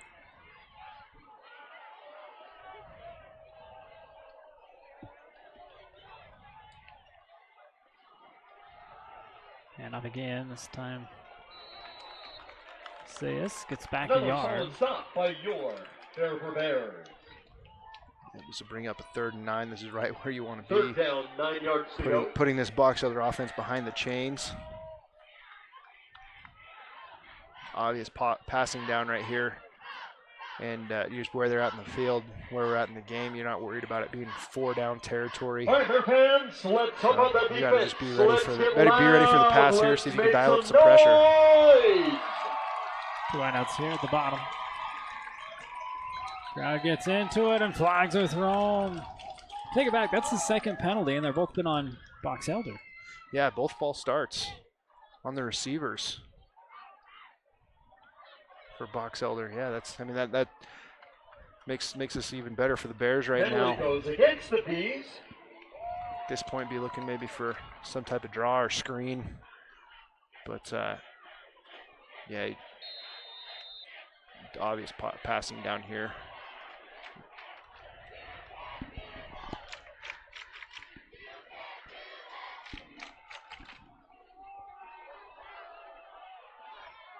All right, Bear fans, can we get louder? Continues to roll. Can we get louder? 8 minutes and 35 seconds. Here we go. On 3rd and 14. Longest pass for Box Elder, and it's overthrown. Pass is incomplete. It's actually a pretty good route combination down here on the bottom by these 2 Box Elder receivers. They run a little crossing pattern. Number 84 for the Bees. Let's see, I don't even have a number 84 on my roster, but yeah, he does Tazen Neal. Yeah, he does a great job breaking out on this crossing route down here on the bottom of your screen, and he was open, just overthrown by Buchanan. Another one almost blocked, and this kick will go out of bounds. It's only the second punt for the Bees. They do that little pooch punt, the little quarterback Buchanan drops back. And both times he's had somebody right in his lap when he kicks it. Yeah, it's something to keep in mind if you're the Bears. I mean, those are very, very blockable punts. Bear River starts their 2nd offensive possession about where they started their 1st. You couldn't have, field position for this 2nd half is great so far. Haven't been able to capitalize on it yet, but love to see what they put together here in this 2nd drive. 3 lineouts here at the bottom. Tyre looking to go deep for the first play. Pass is incomplete. Intended for number 2, Stevens. Coverage there for Box Elder. Trying to go back over to Tatum. Covered up by Caden Wheeler. Yeah, it didn't look like that was Tyre's first read of the route combinations that they were running there. Looked like he could have had something a little bit more underneath, but he was wanting it all to Tatum. Just overthrew him. Here's your quick pass over to Cash Avery. Gets on the other side of the 50. Number 48. Cash Avery. Yeah, the corners for Box Elder are giving quite a bit of cushion. Yeah, that's a quick pitch and catch to Avery and gain 6 yards. If they keep giving you a cushion like that to your inside slot receiver, especially somebody like Avery who can break something like that and keep going back to the well on that one for sure. Either in motion, Rice and Tyre in the backfield. Tyre pulls it back out, go back over to Cash Avery. A Franklin's going to do first down, takes it to the far side, and it's going to be wrapped up Put your hands together just for inside the 25. Cash Avery. I'm seeing exactly what I was seeing with those corners off of Cash Avery, specifically in the slot, playing off. What a snag by Cash Avery. And like I was saying, he's got the ability to break some of these plays open, and he does. And the best offensive plays for the Bears so far coming on this drive right now. Let's see if we can put it in the end zone. Now the ground game might open up here for Bear River as Dylan Rice tests the waters up the middle, gets to the 20.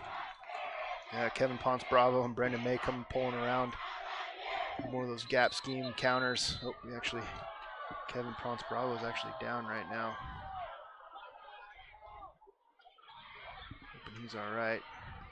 Trainers there stretching him out like it's you hate to ever speculate about anything like that. Hopefully it's just cramps. That's our Miller medical moment.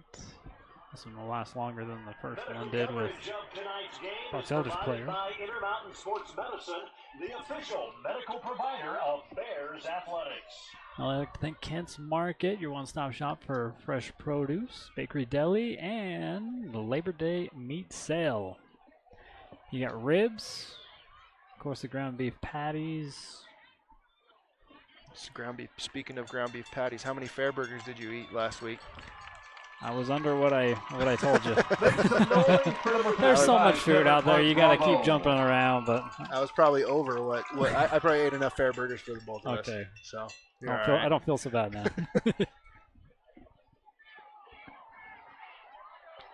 6 minutes and 51 Second down and seconds. 6 for the Bears. Arturo Alvarado, our sophomore, comes in, I believe.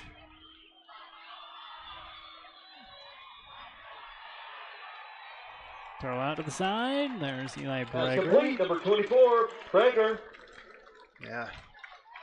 Give credit to Arturo Alvarado coming in at the left tackle, one of the hardest offensive line positions on the field.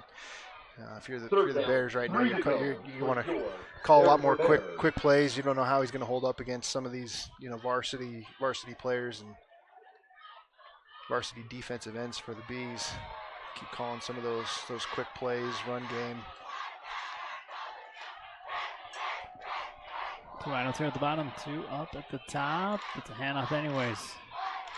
Dylan Rice looking for some space. Doesn't quite get to the 15, but inside the Chanshare red zone now. Yeah, Brendan May and Alvarado pull around there. Not able to get the yardage or the push they needed to get the first. I like the call here. I love the aggressiveness. 4th down, 2 yards to go.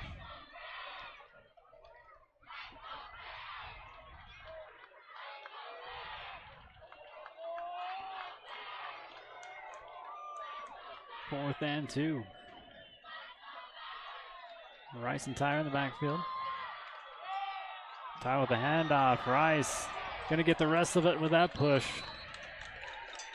Now the Frank Mates can do a first down here for Bear River. Love it. Love the aggressiveness. Love the call. Right up the middle. Put it on your offensive line. Real experienced unit. Bear River, first down. Yep, Dylan Rice puts his head down. Kevin Ponce Bravo comes in, back in. Looks like he's just cramping. It's good to see him back in. No tight formation here for Bear River. Still a pass play over the middle. He's got Tatum. Making a guy move. Look at the block from, and he's going to fall in the end zone. Pass complete to number 2. Why don't you look at the replay and look at the block from Hess. Or not Hess, Rice, excuse me. Great job here by the Bears.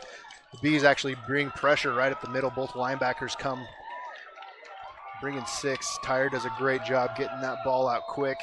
Anytime you're blitzing, you want to try to get the ball. Right where that blitz is coming from, there's going to be a void. Does a great job finding Tatum. Tatum does a great job following the block of Rice there and being able to have a nose for the end zone and punch it in. Stone Higley up and in. Bear River takes back the lead, 10-7 with 4:40 to go here in the With third. 4 minutes, 40 seconds left. Exactly the offensive drive you needed. Great job by the Bear offense there. Bears 10.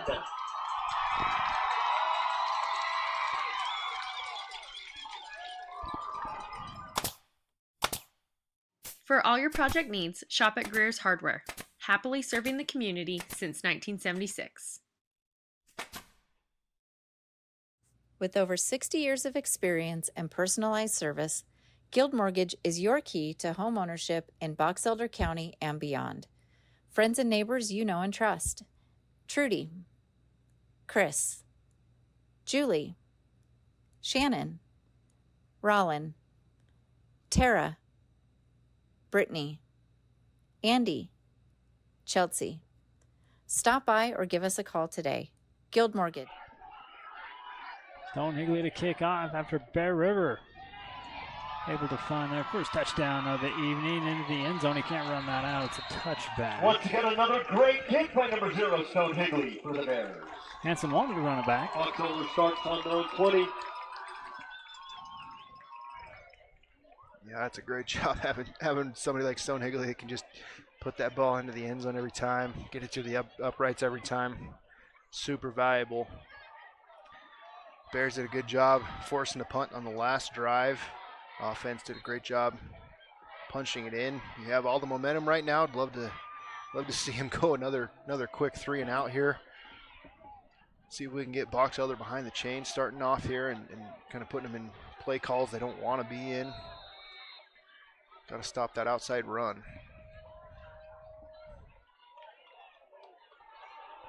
And almost getting the handoff in the backfield. We've called his name plenty of times. Number 18, Brecken Haynes. Yeah, great job by Brecken knifing in there from his defensive end spot. He said it, he almost took the handoff. That'd have been that was a great job by him. And you're right where you want to be. Box Elder behind the chains, making them call plays they don't want to be in. They're not as comfortable with. I'd keep dialing up the pressure if I'm the Bears. Quarterback keeper here from Buchanan. He's going to get wrapped up as he gets back to the line of scrimmage. Some gain of 0. Will be 3rd and 3 here for the Bees.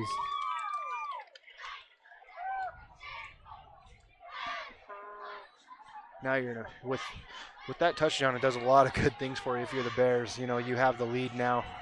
The clock is working against the Bees now. You know, they've got to speed things up a little bit because they know they need points. They need to put together a drive. Let's make sure they can hear you all the way down on that field. Get louder, get louder, get louder. Yeah, you'd love to see some pressure dialed up here. Force another punt. Buchanan back to pass, looking deep, over to the right, and that pass going to go incomplete. Box Elder coaching staff's wanting a flag there. Not going to get Great performance by the Bears just bring 4. They don't bring any extra pressure, but they do a twist game here at the top of your screen. It's actually picked up pretty well by the the Box Elder offensive line. Just overthrown, and perfect defensive stand there. Perfect defensive drive for the Bears. Forcing a punt, and we've seen it now. Buchanan will take a few steps back here and kind of, yeah, he'll kind of step back here and punt it, man. But you can really get some pressure here and maybe block this. And that's what happens. You're just saying that's not very feasible, especially that deep in your own territory. No, and you're really kind of relying on offensive linemen. You know, the punt formation the way it is for a reason. You know, and it's costing the Bees right now in the way that they're trying to punt the ball. 14-yard line. But a heads up and not going through the motion for Buchanan instead of tucking and trying to run that, because that could have been going the other way as Jones. He's tall. Yeah, he is. And I mean, it's honestly a great job by the defensive coaching staff for the Bears, recognizing that's what happens on 4th down, and you know, they dialing up guys coming right up the middle, right into Buchanan's lap. Bears with excellent field position. Dallin Rice will get tackled at the Ball headed to 27 line of scrimmage. for the Bears. Macias, that coming off the edge there, is able to bring him down in the backfield. If it wasn't for Macias, he actually had a pretty good cutback lane here. But good job by Macias bringing him down. You really need to score here if you're the Bears. Really put the pressure on the Bees. Whatever your go-to play calls you are, if you're Coach Hawes, dial those up. We need to get in the end zone. Tyre went back to throw it. He loses the ball. Macias picks it up and brings it back the other way. Eli Brager trying to catch back up to him, and he won't. Box Elder going to score on a turnover. Wow. The only thing I can say is you only see these kind of things in rivalry games. Looks like Tyre just lost the handle on the ball. He just totally loses it, and Macias is there to capitalize. Yeah, there's nobody hits him. Nothing really happened. He just falls out of his hand, and Macias is there to capitalize on it. There was a penalty, but I'm guessing it's probably some type of unsportsmanlike for celebration or something like that. But man, what a bad turn of events there for the Bears. You had all the momentum going for you, the lead, everything. Now it's just totally flipped the other way. So the unsportsmanlike will be assessed on the kickoff, I believe, and we'll have an extra point here for Box Elder as they take back the lead 13-10. Yeah, wow. That's a killer, man. That's so hard. Barber lines up for the extra point. And this kick is up and through. Kicking good with 2 minutes, 20 seconds left in the Keeping it a 14-10 ball game. 2 minutes and 20 seconds left to go here in the third. We'll step aside here for a commercial break and be right back. Central Milling is the farmer, the miller, and the baker working to preserve American farmland for tomorrow while preserving the highest quality of flour and grains to the bakers of today. Select the best products for your family by using Central Milling Company. Investing in your education is an investment in yourself. Open doors with a degree from Utah State University and find your path to a more rewarding future. Reach your goals by attending USU Brigham City while staying close to home and saving money. Give yourself a chance to see the return. Your way, on campus, online. This is your U State. 2 minutes and 20 seconds to remain here in the third quarter. Box Elder's defense answers back, getting the lead back 14-10. So if there's any silver lining about that turnover, I mean, it was quick. Well, it's the unsportsmanlike conduct here is going to back them up 15 yards on this kickoff, and it should give you excellent field position if you're the Bears. Barber to kick it away.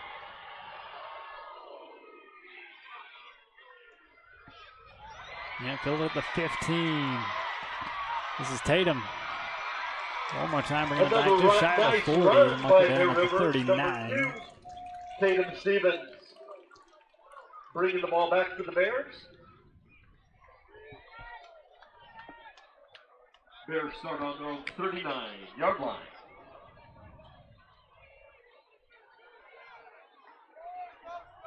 Well, the last 3 possessions the Bears have had, 2 of them have started from about the same spot. Yeah, field position this half hasn't been the problem for the Bears. It's kind of like we were talking about on the break. It's another turnover. One of those keys of the game that Coach Wade talked about. And off here to Jones, a lot of space, going to cut it back inside. That's number 8, Ty Jones for the Bears. Gain of 4 as he crosses the 40. Back for a second. 3 on the play. They give him 3, 2nd and 7. Yeah, let's see how Tyre settles down. I mean, again, another turnover like we mentioned, coming right back out on the field. Let's see how he kind of responds and see if we can put together another drive here. Good run to start off this drive. Tyre with another quick throw over to the sideline, pushed out of bounds. Eli Breger with the catch. Eli Breger for the Bears. Those little quick hitting routes to Breger and then also to Avery, in the slot have been there all day for the Bears. Really, getting 5 to 6 yards a pop, and in between those two, they are more than capable of breaking one. Bringing up third manageable now. Right off the top, Breger at the bottom. Hard count here from Tyre.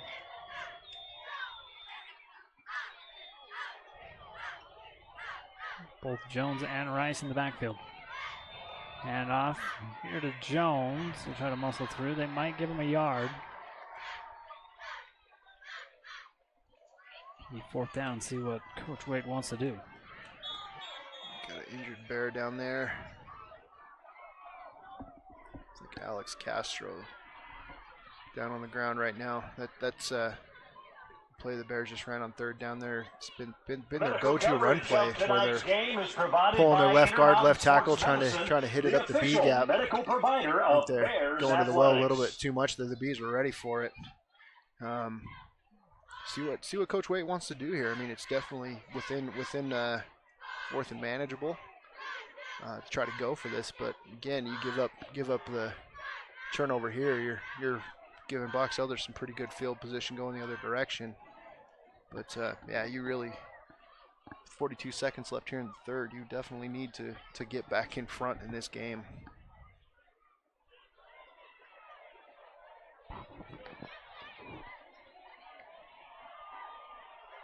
Well, we'd like to thank the Grill, sponsoring our player of the game.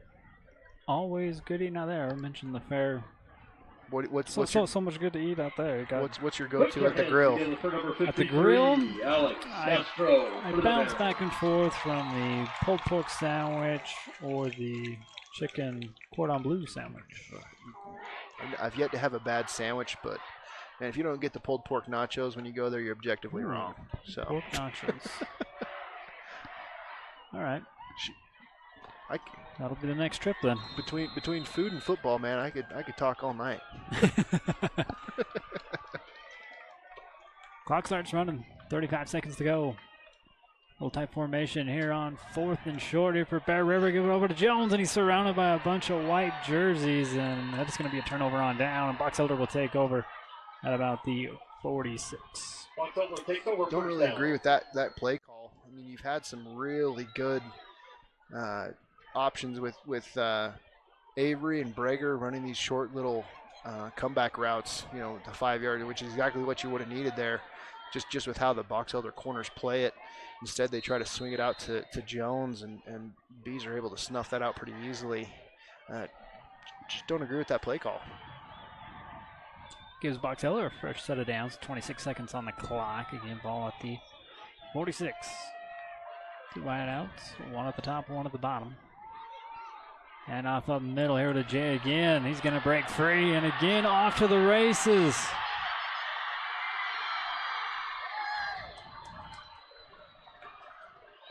Macias in for the Bees. So Macias scores back-to-back touchdowns and extends the lead 20-10. Yeah, you see the Bears try to dial up pressure here coming from the top of the screen. It's been the most common pressure they've been bringing tonight, and the Bees just run option the other direction. CS does a great job just hitting the hole here on the dive. Turns on the burners.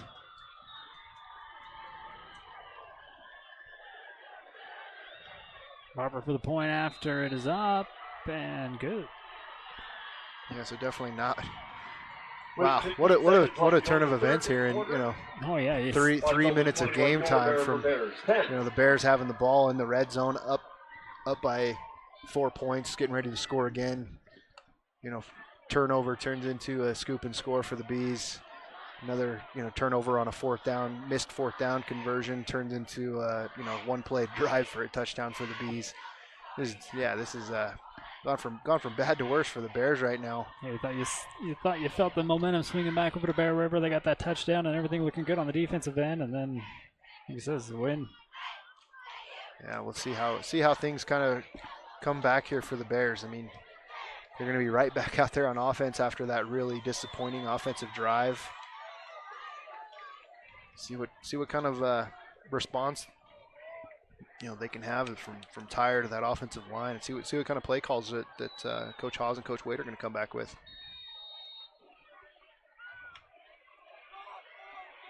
The second half has been one of the strong suits here for Bear River early on this season.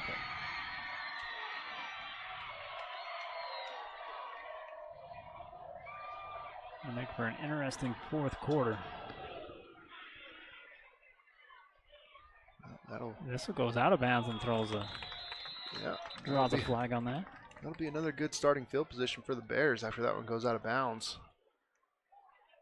Yeah, this is kind of what we talked about at the beginning of the game, the kind of play calling and what you try to do as an offensive coordinator. I think this is where you start getting into, feed the stud. Find the guys that are gonna do the most with the ball in their hands. Avery, Breger. Find ways to be able to get them the ball in space and lean into their skill set, and that's what you need to do going into the fourth quarter here shortly. Down by 11. Rice and Tyre in the backfield.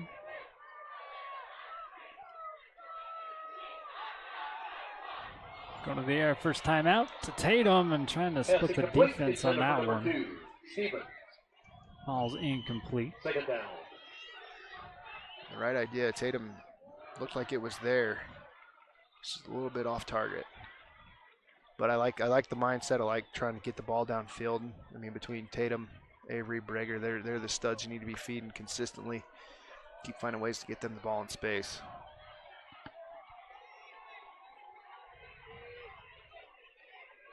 Same formation. This time a quarterback keeper here from Tyre. Number 10, Tyre, keeping the ball for the Bears. Ducks out of bounds, stops the clock with 8 seconds. And the unfortunate thing is it brings up a really quick third down if you're the Bears. David, 3 yards on the play, third down. 3rd and 6. Need to try to find some way to convert here, at least make this a manageable fourth down. I mean, you'd hate to get into another fourth down and short situation where you can't convert, give the ball right back in plus territory.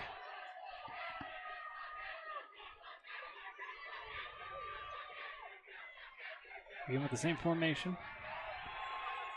Could be looking at the last play, and it's picked off and going the other way. October takes over. Big number 48 with the pick, Caden Buchanan. One more look at it here on the CNR replay. We take you on the field here with the, 45. Looks like Logan Cefalo, junior linebacker. At the end of the third quarter, so the start of the fourth quarter, Box Elder will have good field position with the lead 21-10 when we come back. The results are in. After carefully counting the total chin-ups from each school, the winner of the 2024 Rivalry Series Marine Chin-Up Challenge is Box Elder High School. Congratulations.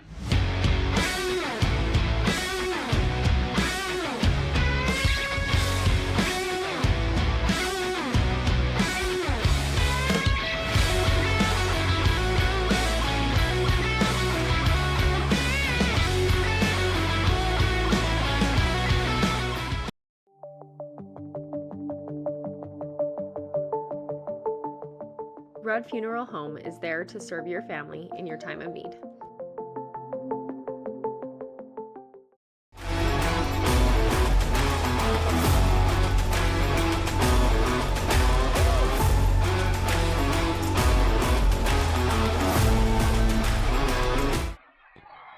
Start of the fourth quarter here at Bear River High School. Bucks in the lead 21-10. Buchanan with the quarterback keeper. No, he's going to pitch it, but that's going to roll out of bounds. Big loss for the Bees. Nice pressure by the Bear River defense. Gets it back to the 39-yard line. Buchanan took a shot on that.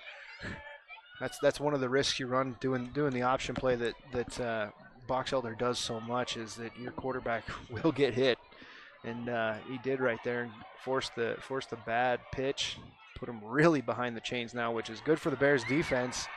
We were kind of talking about during the break keys to the game were turnovers, and it's definitely not what the Bears have had happen here. They've had pretty, 3 turnovers the second half so far, counting the fourth down misses. And it's definitely shown on the scoreboard. The other key to the game was start fast. I don't know if you can do that against a team like Box Elder. This is Hanson at the outside, going to get escorted out of bounds.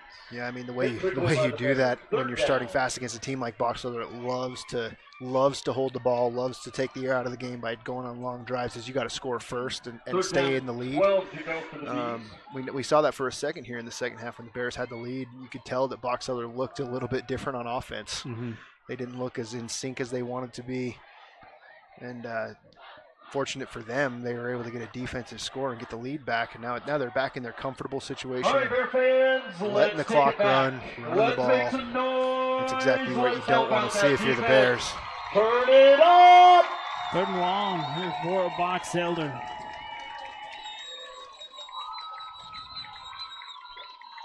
And delay a game, as we mentioned, how long it takes to get the plays on and in and hiked. Penalty goes against the Bees. Another 5-yarder. Still 3rd down. And 3rd and 17. 17 yards to go for a 1st down.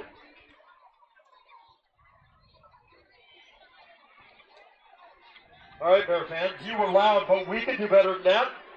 Let's turn it up. Let's help out that defense. Trying to get the crowd back into this one here on 3rd down.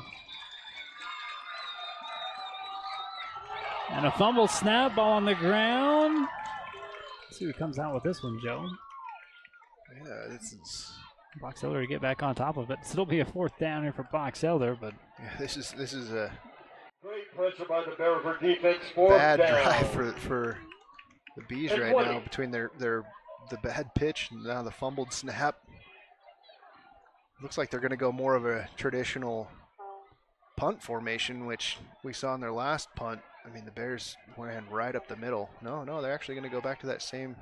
Yeah, if you're the Bears, Tyden Jones here. Yeah, you go right up the middle at this one. Brecken Garn, yeah. They do a better job this time.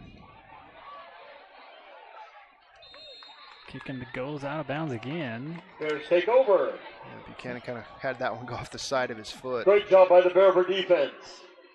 Not the best punt, but he did get it off, which is the key. Get it off, yeah. Marking the ball at the 27. All right, this is the drive that we need to put together here. Down by 2 scores, you need to get some points. You know, whether it's a field goal or a touchdown, you need to put something together here if you're the Bear offense. 3 wideouts with Breger at the bottom. He'll go to Eli. 24, Breger for the Quick Bears. hitch out of bounds. 2nd and 1 now. Good job by Breger coming back to the ball. Finishing strong on this run. 1 yard to go. Yeah, you can see here on the replay how far these corners play off. I mean, that's all day for Eli Breger. If you're the Bears, 2nd and short here, I'd love to see you take a shot. Get a quick score here. Get some momentum back. Tyre will roll out to his right. Try to give it a Cash Avery. He pulls it in with one arm. Avery for the Bears. It's a Frank Mace getting 1st down. And that is another Bear River. Does that so casually. Guess I'll just put my left arm out here and just grab this, I guess. Yeah. He's done it before. Good job by Cash Avery converting here.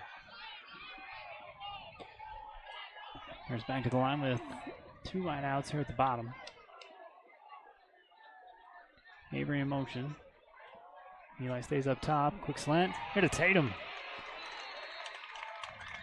Number Quick 2, throw and Stevens catch. holding on to Back the in ball over to for the Bears. Stevens. Pass complete. Good enough for 5 yards. Bringing up Gain of 2nd 6 and yards 5. on the play. Second Love the down. play call so far in this drive. Moving, you see the Bears moving the ball down the field on 1st down, and they moved the pocket for Breger on the last 1st down conversion. And I have a timeout here by Box Elder. Like I was saying, yeah, they've been able to let Tyre push the ball down the field a little bit to 2 of his best playmakers in Tatum and Breger. Moving the pocket, finding Avery. He's doing a good job responding back after that last interception. 2024 Great American Rivalry Series. We wish to Clock thank stop, United 10 States minutes and Marine 20 Rainbow seconds. for selecting this game as part of this exciting Bears on the move, series. though. Got to get a lot of points back here in this fourth quarter, down 21-10.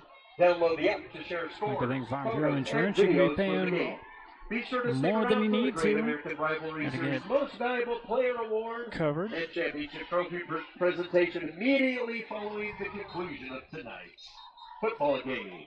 Box Elder takes their first time out of the second half. Still with 2 more. Bear River has all 3. You want to hang on to those. You never know how valuable they can get at the end of a game like this. 3 wideouts, a little bunch set up there at the top. Again with Breger down low. Tyre steps up and almost bringing that in. Riley. Yeah, Corbett Riley was right there. Great ball by Tyre. It's honestly a pretty good play by the secondary of the Bees. I mean, Riley was there. He went up for it, yeah. We've got an injured Bear now down the field. Got a lineman for you, number 79.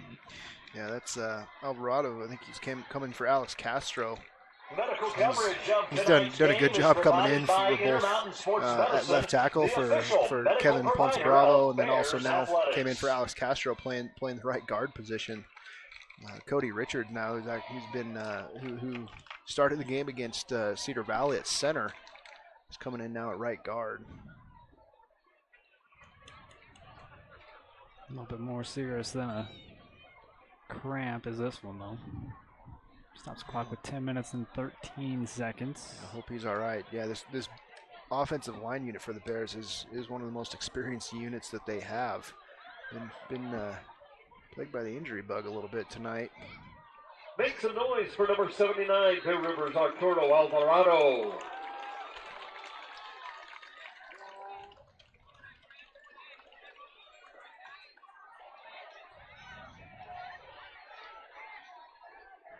The Bears trying to reset. 3rd down. Start out an empty here. Jones and Breger at the bottom of your screen.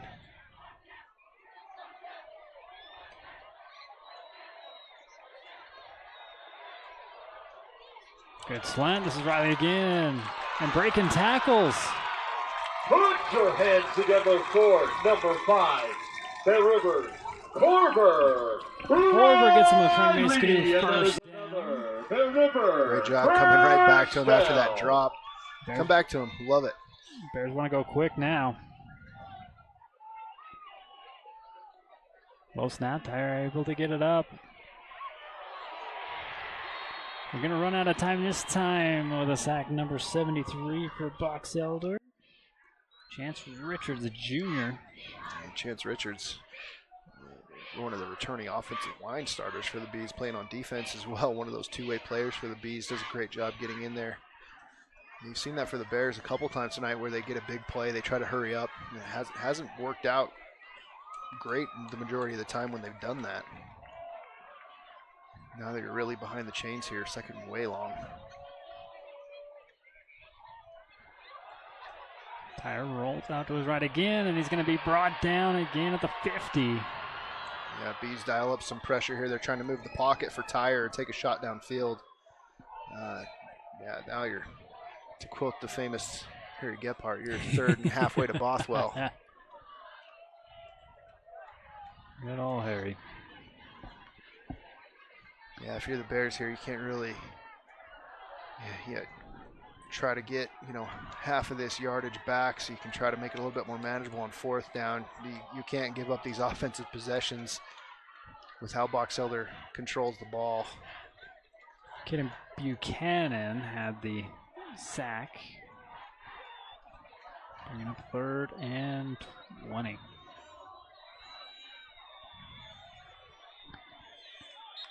Gonna have a delay. Yeah, they tried to come down here, and Coach Waite was trying to get in a new play and adjust. It just took too long for the Bears to get this one off.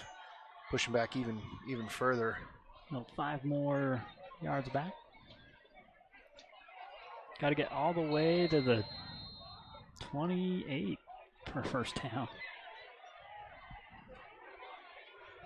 But you got 2 plays that do it. Clock's still rolling. 8 minutes and 9 seconds. You'd love to just kind of get this in the hands of Brager or Avery or Tatum, just let them run. Get some of this yardage back for you. They're going to tuck and run, get it back over to Box Elders, half of the field. Number 10, quarterback Tyler keeping the ball for the Bears. Fourth down, and the punt squad comes onto the field. Yeah, it's hard. You don't. As an offensive play caller, you don't have a whole lot of plays for 4th and 20 plus. If you're hoping if you could get something back to the 4th and 10 to 12 range, you could try and find something to go for it there, but that's just too hard to go for in that situation. Ball hits out of bounds. See where they mark where this one goes out. Box Elder takes over. Oh. He ran a little bit too far there, buddy. Yeah, he's coming back. He's coming back now. He just had a little bit too much momentum. It's funny. I thought it went out a little bit further back than that, but when he went further back, I was like, oh, let's just find the happy middle there somewhere.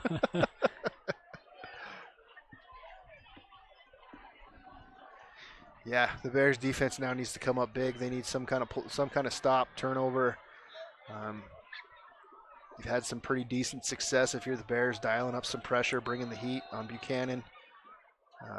You can expect they're going to try to take the air out of the ball, hand the ball off, eat up all this clock.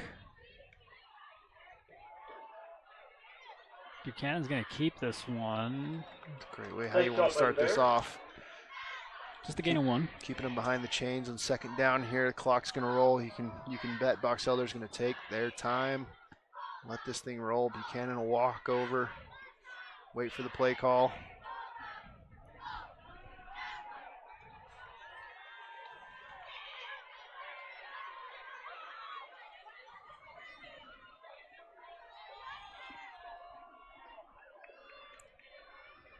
Split the wideouts. You got one at the bottom of your screen, one up at the top. And off here to Hansen. He'll bounce it outside. Thought he's going to cut it inside. Thought he got away with a hold there as there's a push out of bounds. First down here for Box Elder. Forced out of bounds by number 1, Gunnar Christensen. Yeah, he got the first down. You'd love him to stay in bounds, keep the clock rolling if you're Box Elder. But, I mean, he's got the first down, which is most important.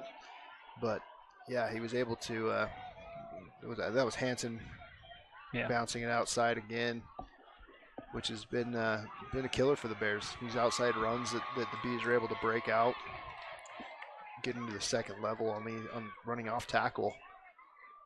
Bears haven't really had an answer for it outside of being able to bring a lot of pressure. Hansen again outside. Tackle made by number 1, Christensen. Up and over. Yeah, it looks like they're just gonna lean on the senior running back here, Tyson Hansen. Just keep running the ball. Try to just take all the air out of this game, take all the life out of Bear River here. We tick under 6 minutes now.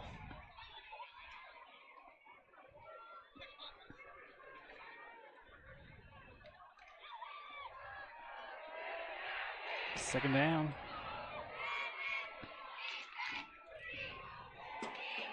And off and there again. Nicely done. First man back, guess who? Number 18. Number 1, Becken Haynes. Number 19, and then Christensen comes and finishes him off. On the tackle for the Bears. Yeah, great job putting him in 3rd and long here. 3rd down. If you're the Bees, you're still running here. I would not pass this ball if you're the Bees. Come back to one of these outside runs that have served you so well in this game. Keep this clock rolling. I'd be running more towards the field side. Every run so far has been down here at the bottom of your screen into the boundary. Go see if you can get something out a little bit wider here.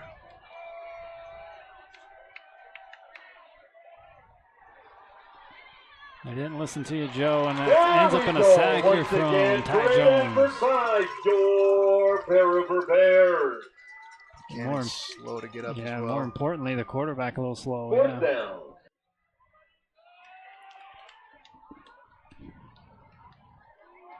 If you're the Bears here, I'd be calling a timeout, saving some of this time that's ticking off. A lot of time's coming off. Well, it looks like the refs are actually going to Add a little bit more. Get a timeout here for the medical. Yeah, you'd love to see him put some time back on for that, but yeah, as soon as Jones made that sack, you'd love to see the Bears call timeout, preserve some of that time as they set up to punt here. And so Buchanan was a punter. Yeah, they have to bring in a backup punter now. It looks like it's going to be number 16, Ethan Barber. He's actually listed as their kicker, so and their punter. So, yeah, he's been doing that, the PATs and the kickoffs, but yeah, he's still kind of in that pooch punt formation.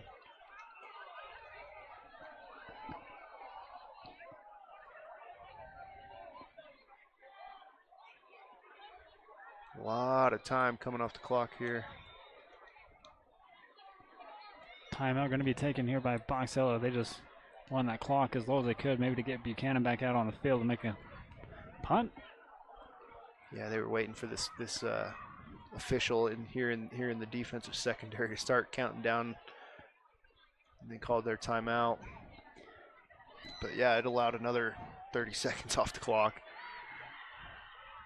4:07, we'll step aside real quick and be right back. Meet the dedicated veterinarians at Bear River Animal Hospital. Whether you have small or large animals, they can provide high-quality, customized vet services, including exams, vaccinations, surgery, dentistry, x-rays, and ultrasound. Make an appointment at 435-257-7455. Welcome back to Bear River High School. 4:07 still to go. Buchanan stays off the field. Yeah, you'd love to see him dial up some kind of pressure up the middle. Block this punt again. Muff punt. Barber's going to get it up. He's going to be tackled already in the red zone for Bear River to take over. Special teams. Yeah, Bears take over. It's the risk you run with Buchanan. Your quarterback being the punter most of the time is your punter who you have listed isn't back there catching a lot of those snaps, and it costs him here. It looks like he steps back further than what Buchanan does, did. and the snap just doesn't get there. Yeah, this is exactly what you need if you're the Bears. If you can get a quick score here, yeah, with 4 minutes left, the Box Elder offense is more than capable of running a 4-minute offense to kill the game. But you get a score here, opens up the possibilities again for you. Burger down here at the bottom. Handoff hitter Rice. He's going to follow the line around to the edge. He'll be wrapped up and tackled. Yeah, hustle back on the line here if you're the Bears. You want as little time coming off the clock as you can before you can score here. Going to be second and goal already in the Chanchert red zone.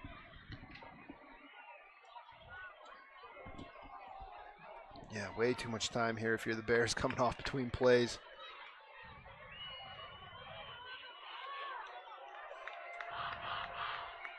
A lot of motion here. We go empty. Now with Tyra all alone. Rice moves into the slot. Tyra going to step up and get held up. Timeout here, Bears, timeout. Looks like they're not going to call it. Hi, Bear fans. We want to wish a very happy 11th birthday to Emmy Frost.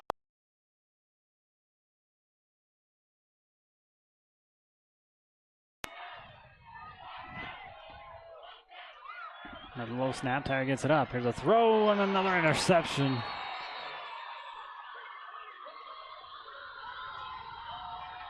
Tyra looks left. This interception taken by number 48, Caden Buchanan. Birthday to Emmy Front. It's almost Silver Deal. Yeah, that'll pretty much do it. I mean, you'd love to see that drive go a little bit differently from start to finish there. I mean, you start off that drive with a run, and the next play, it takes you such a long time from calling it in. Then you have a motion before you even get that one off, and end up taking a sack. Then on third down, you kind of feel the rush there of like, man, it's third and goal. We got to get something happening, and Tyra rushes it and makes a mistake, and another turnover for the Bears. Another costly turnover. I mean, they're all costly, but I mean, if there's been a theme of the season so far, it's turnovers for the Bears, unfortunately. It's a bad trend to have early on here in the season. Hope we can get it cleaned up. A new runner on the far side, just going to try to muscle his way through. Easton Beauregard, senior running back, bounces it to the outside again, stays in bounds, keeps the clock rolling for the Bees, picks up about 6 yards. It's a great start to this drive if you're trying to kill the clock if you're the Bees. It looks like his arm's in a sling.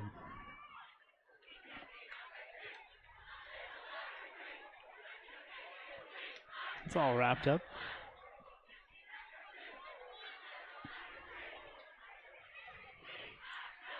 Yeah, I think you're right. I've never seen anything like that before. Quarterback keeper here. Buchanan back out on the field. He might get a gain of 1 out of that. Yeah. From the Box Elder coaching staff, and Buchanan's coming off a little bit gingerly after he's injured there. I would not want him to continue running the ball. Keep handing it off. You've got a good stable of running backs. Yeah, that last one's the third one we've seen here tonight. Timeout taken here by Bear River. Stop clock with 1 minute 55 seconds. Next broadcast, we go back to Lady Bears soccer. They will host the Logan Grizzlies here. That'll be on Tuesday, and then we'll follow up on Thursday with Lady Bears volleyball. They'll host Riverton, and then we're back to Friday nights and our first region game over in Hiram against the Mustangs.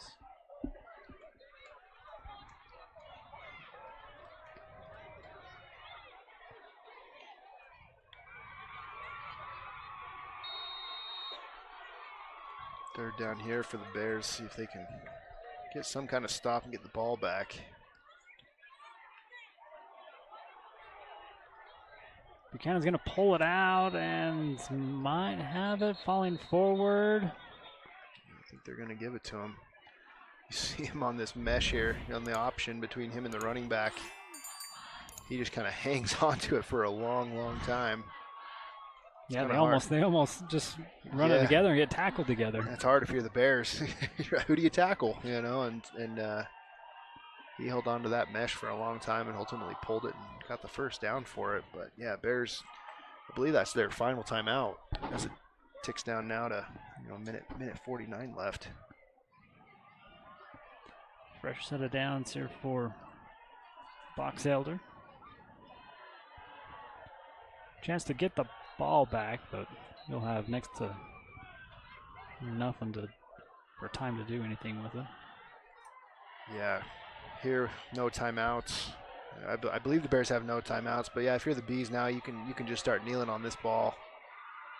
Just ice this game out. Looks like they are going to actually run a play.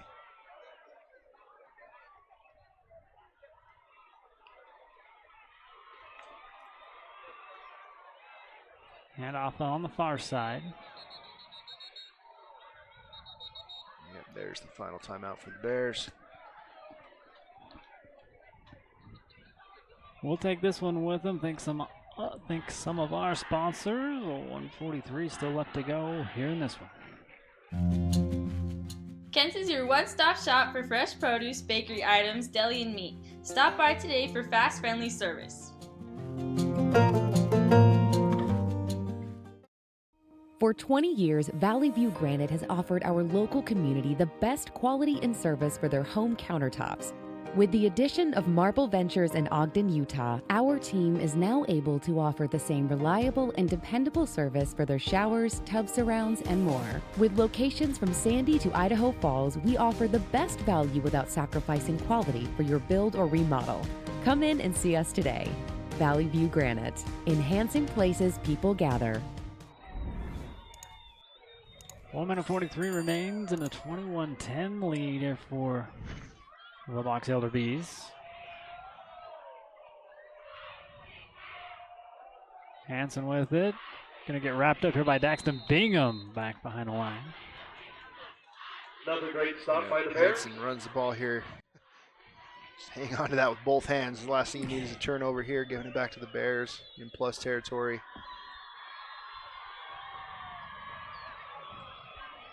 Bears out of timeouts. They'll just let this clock keep ticking down.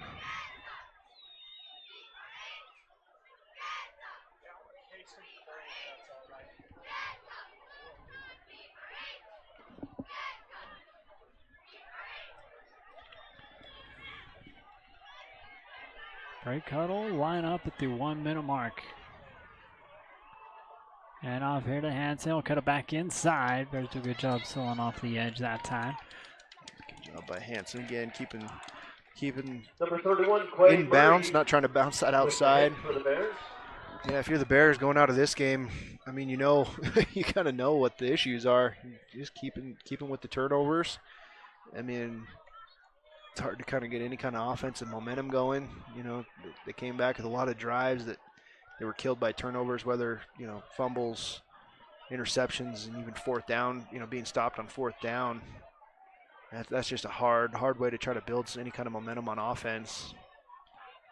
The real question comes back to is, you know, how do you fix it? So, Yeah. you know, coming back to what Coach Waite and his staff can do during the week to try to fix those issues. And I mean, if you're Tyer at quarterback, it's quarterback can be one of the loneliest positions on the field.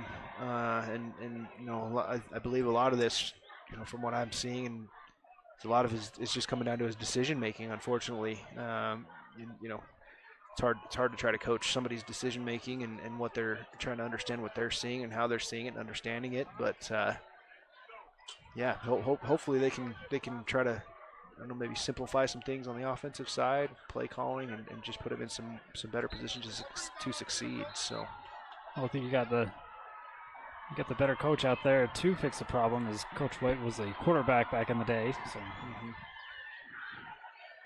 yeah, so he understands. Yes, he's so 10 seconds left. Hey, there's We'll cheeseburgers, have a punt. hamburgers, and pizza down at the concession stands on your way out tonight. Make sure you grab some on your way out. Great way to support your Bear River Bears. Longseller looking to win their 1,000th game. More importantly, keep the spike. Another one almost blocked again. Here's Tatum. See what magic he can do as he takes it over to the far side. A little hesitation. Roughing the kicker penalty here on the Bears. But I don't think it'll matter now. This will be the game. We'll get the official call.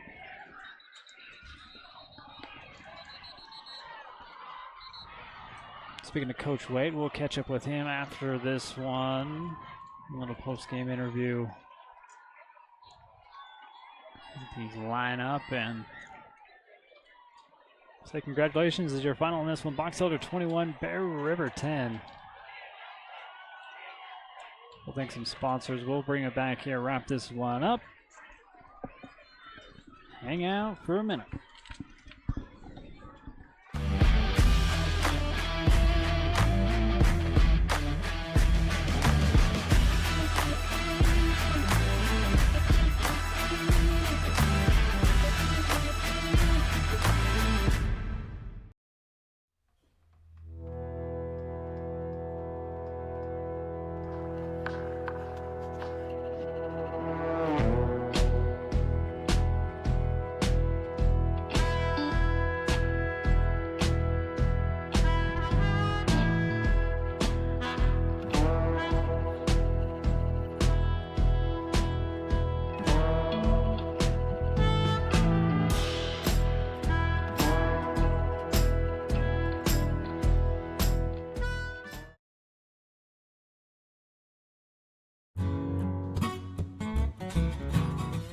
The Grill has a wide variety of homemade appetizers. Can't decide what to get? Then build an appetizer combo. No matter what you're craving, the Grill has something for everyone.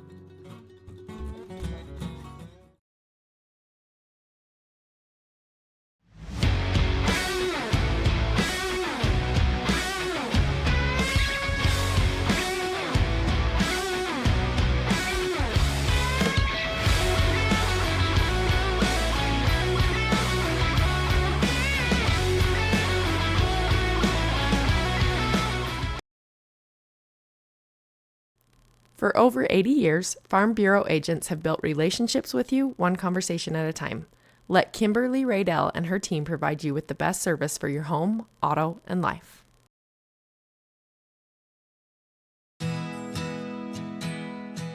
Central Milling is the farmer, the miller, and the baker working to preserve American farmland for tomorrow while preserving the highest quality of flour and grains to the bakers of today.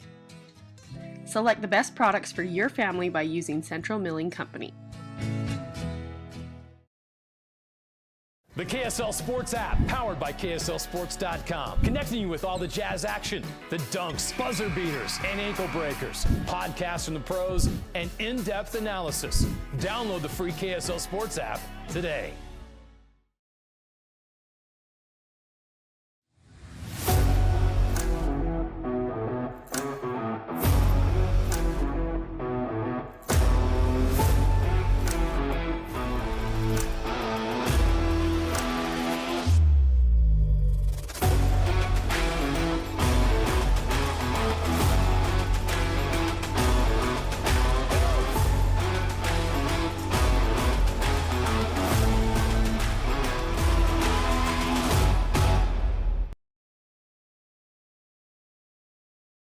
For 20 years, Valley View Granite has offered our local community the best quality and service for their home countertops.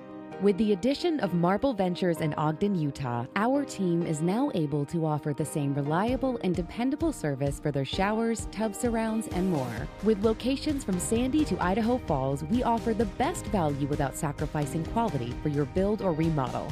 Come in and see us today. Valley View Granite, enhancing places people gather.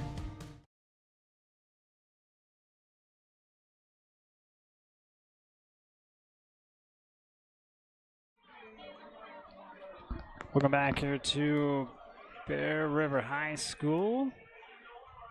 Again, we're wrapping up this one with Box Elder keeping hold of the spike, 21-10. We'll try to get the camera back. There we go. And we're going to take it down onto the field momentarily. It's brought to you by Chanshare Sod Farms. Are chatting with the coach. And we'll have Claire Wood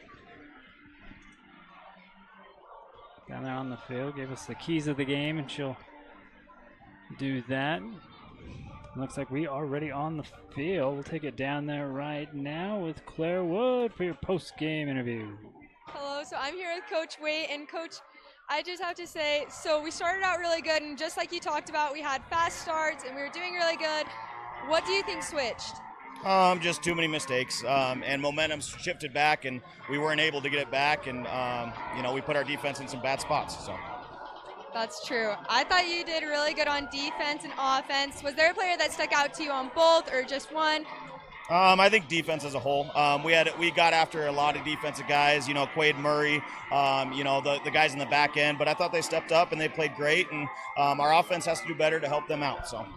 Yes, definitely. And also, lately we've had a lot of injuries. Is there any update on the injured players? I know Alex Castro went down. The rest of the guys had cramps or little things like that, but we'll have to evaluate Castro next week. So. Okay, and so coming from this game, we have Mountain Crest coming up next week, and we're really excited for that. Is there anything you saw today that we need to fix for Mountain Crest? A lot of things, but we just got to stop beating ourselves. I don't think a single team has beat us. We've made too many mistakes to win a football game, and so if we clean those up, we're going to be in the win column. But until that happens, then we'll have the same result. So. I agree with you, Coach K. Thank you so much, and good game. Thank you. Back to you, Andy. All right. Thanks, Coach, for taking the time here for the chat with the coach, brought to you by Chanshare Sod Farms. Joe, you've been looking at some of the numbers. Yeah. They're not great. No. I mean, the one that's going to stick out to the coaching staff and anybody who looks at it, obviously, is the turnovers. 2 interceptions, 2 fumbles. What's not shown on there as well is the number of 4th down conversions that we missed. Those are technically turnovers as well, but that was the key to the game that we started out with, was turnovers. Coach Waite kind of touched on it, that they're not doing the things they need to do, playing clean ball to win a football game. Turnovers, decision making by everybody. you kind of touched on a little bit too. It's hard as an offense to really get in a rhythm and really keep capitalizing and making good plays when you're turning the ball over like they are. And you'd love to be able to see this coaching staff make some changes, when it comes to adjustments on defense and offense, to be able to put these players in a better position to succeed and those to make those better decisions when they're there. So, yeah, ultimately, I mean, it was just a hard-fought game. These rivalry games always are. But yeah, we'd love to see what the changes are going to be, what adjustments are going to be made, how they're going to coach these guys up before Mountain Crest next week. Yeah, I was going to say, you don't have much time because region starts next week. The schedule's kind of weird because you got Mountain Crest next week, and then the week after that you head over to Burley, which obviously isn't a region game. You like to have that at least one more game before you hit region to make sure you got a little bit more things cleaned up. But. Yeah, and you kind of look at common opponents and everything like that when you're looking at your upcoming schedule. I mean, Mountain Crest and Box Elder played the week before this one. Mountain Crest came away with the victory there. But, I mean, again, you keep coming back to what Coach Wade touched on is there's just a lot of mistakes, things that have got to be cleaned up, and you'd love to see a lot of these guys coached up a little bit on that. You don't ever want to just put any of this on one player, but I mean, Tyre's got to make some better decisions. But I mean, they'll watch the film. Things will come out that are definitely good, definitely positive. There's going to be a lot of things to correct. I mean, that's how it always is. Things are never as bad as they seem. Things are never as good as they seem. But there's definitely a lot of things that you'd want to see done differently. Well, good luck to Box Elder the rest of the way. Again, RPI still in effect. I like to see how the way they play, how that matches up with the other 5A schools they got coming up. Yeah, I mean, winning is always good. Good way to build momentum and good way to keep moving your team forward. They definitely have a good stable of players. I mean, Macias did a great job today, both on offense and defense. We kind of talked about it a little bit, how they have a lot of two-way players. So yeah, it'd be interesting to see how they do in 5A.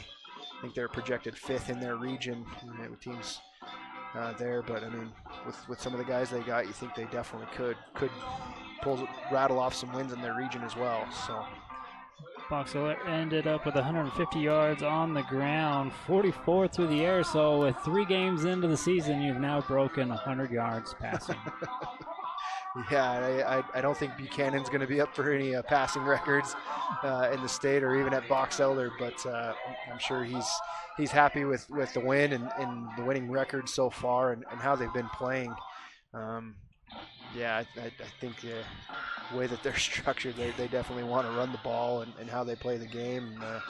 I mean, when it's going right, it's a really good way to put a lot of pressure on teams. Taking the air out of the ball, taking a lot of the momentum away from teams, and just limiting their offensive possessions. So, yeah, Box Elder could be a really tough team if they get games to break the way that they need them to and can run the ball like they can. So.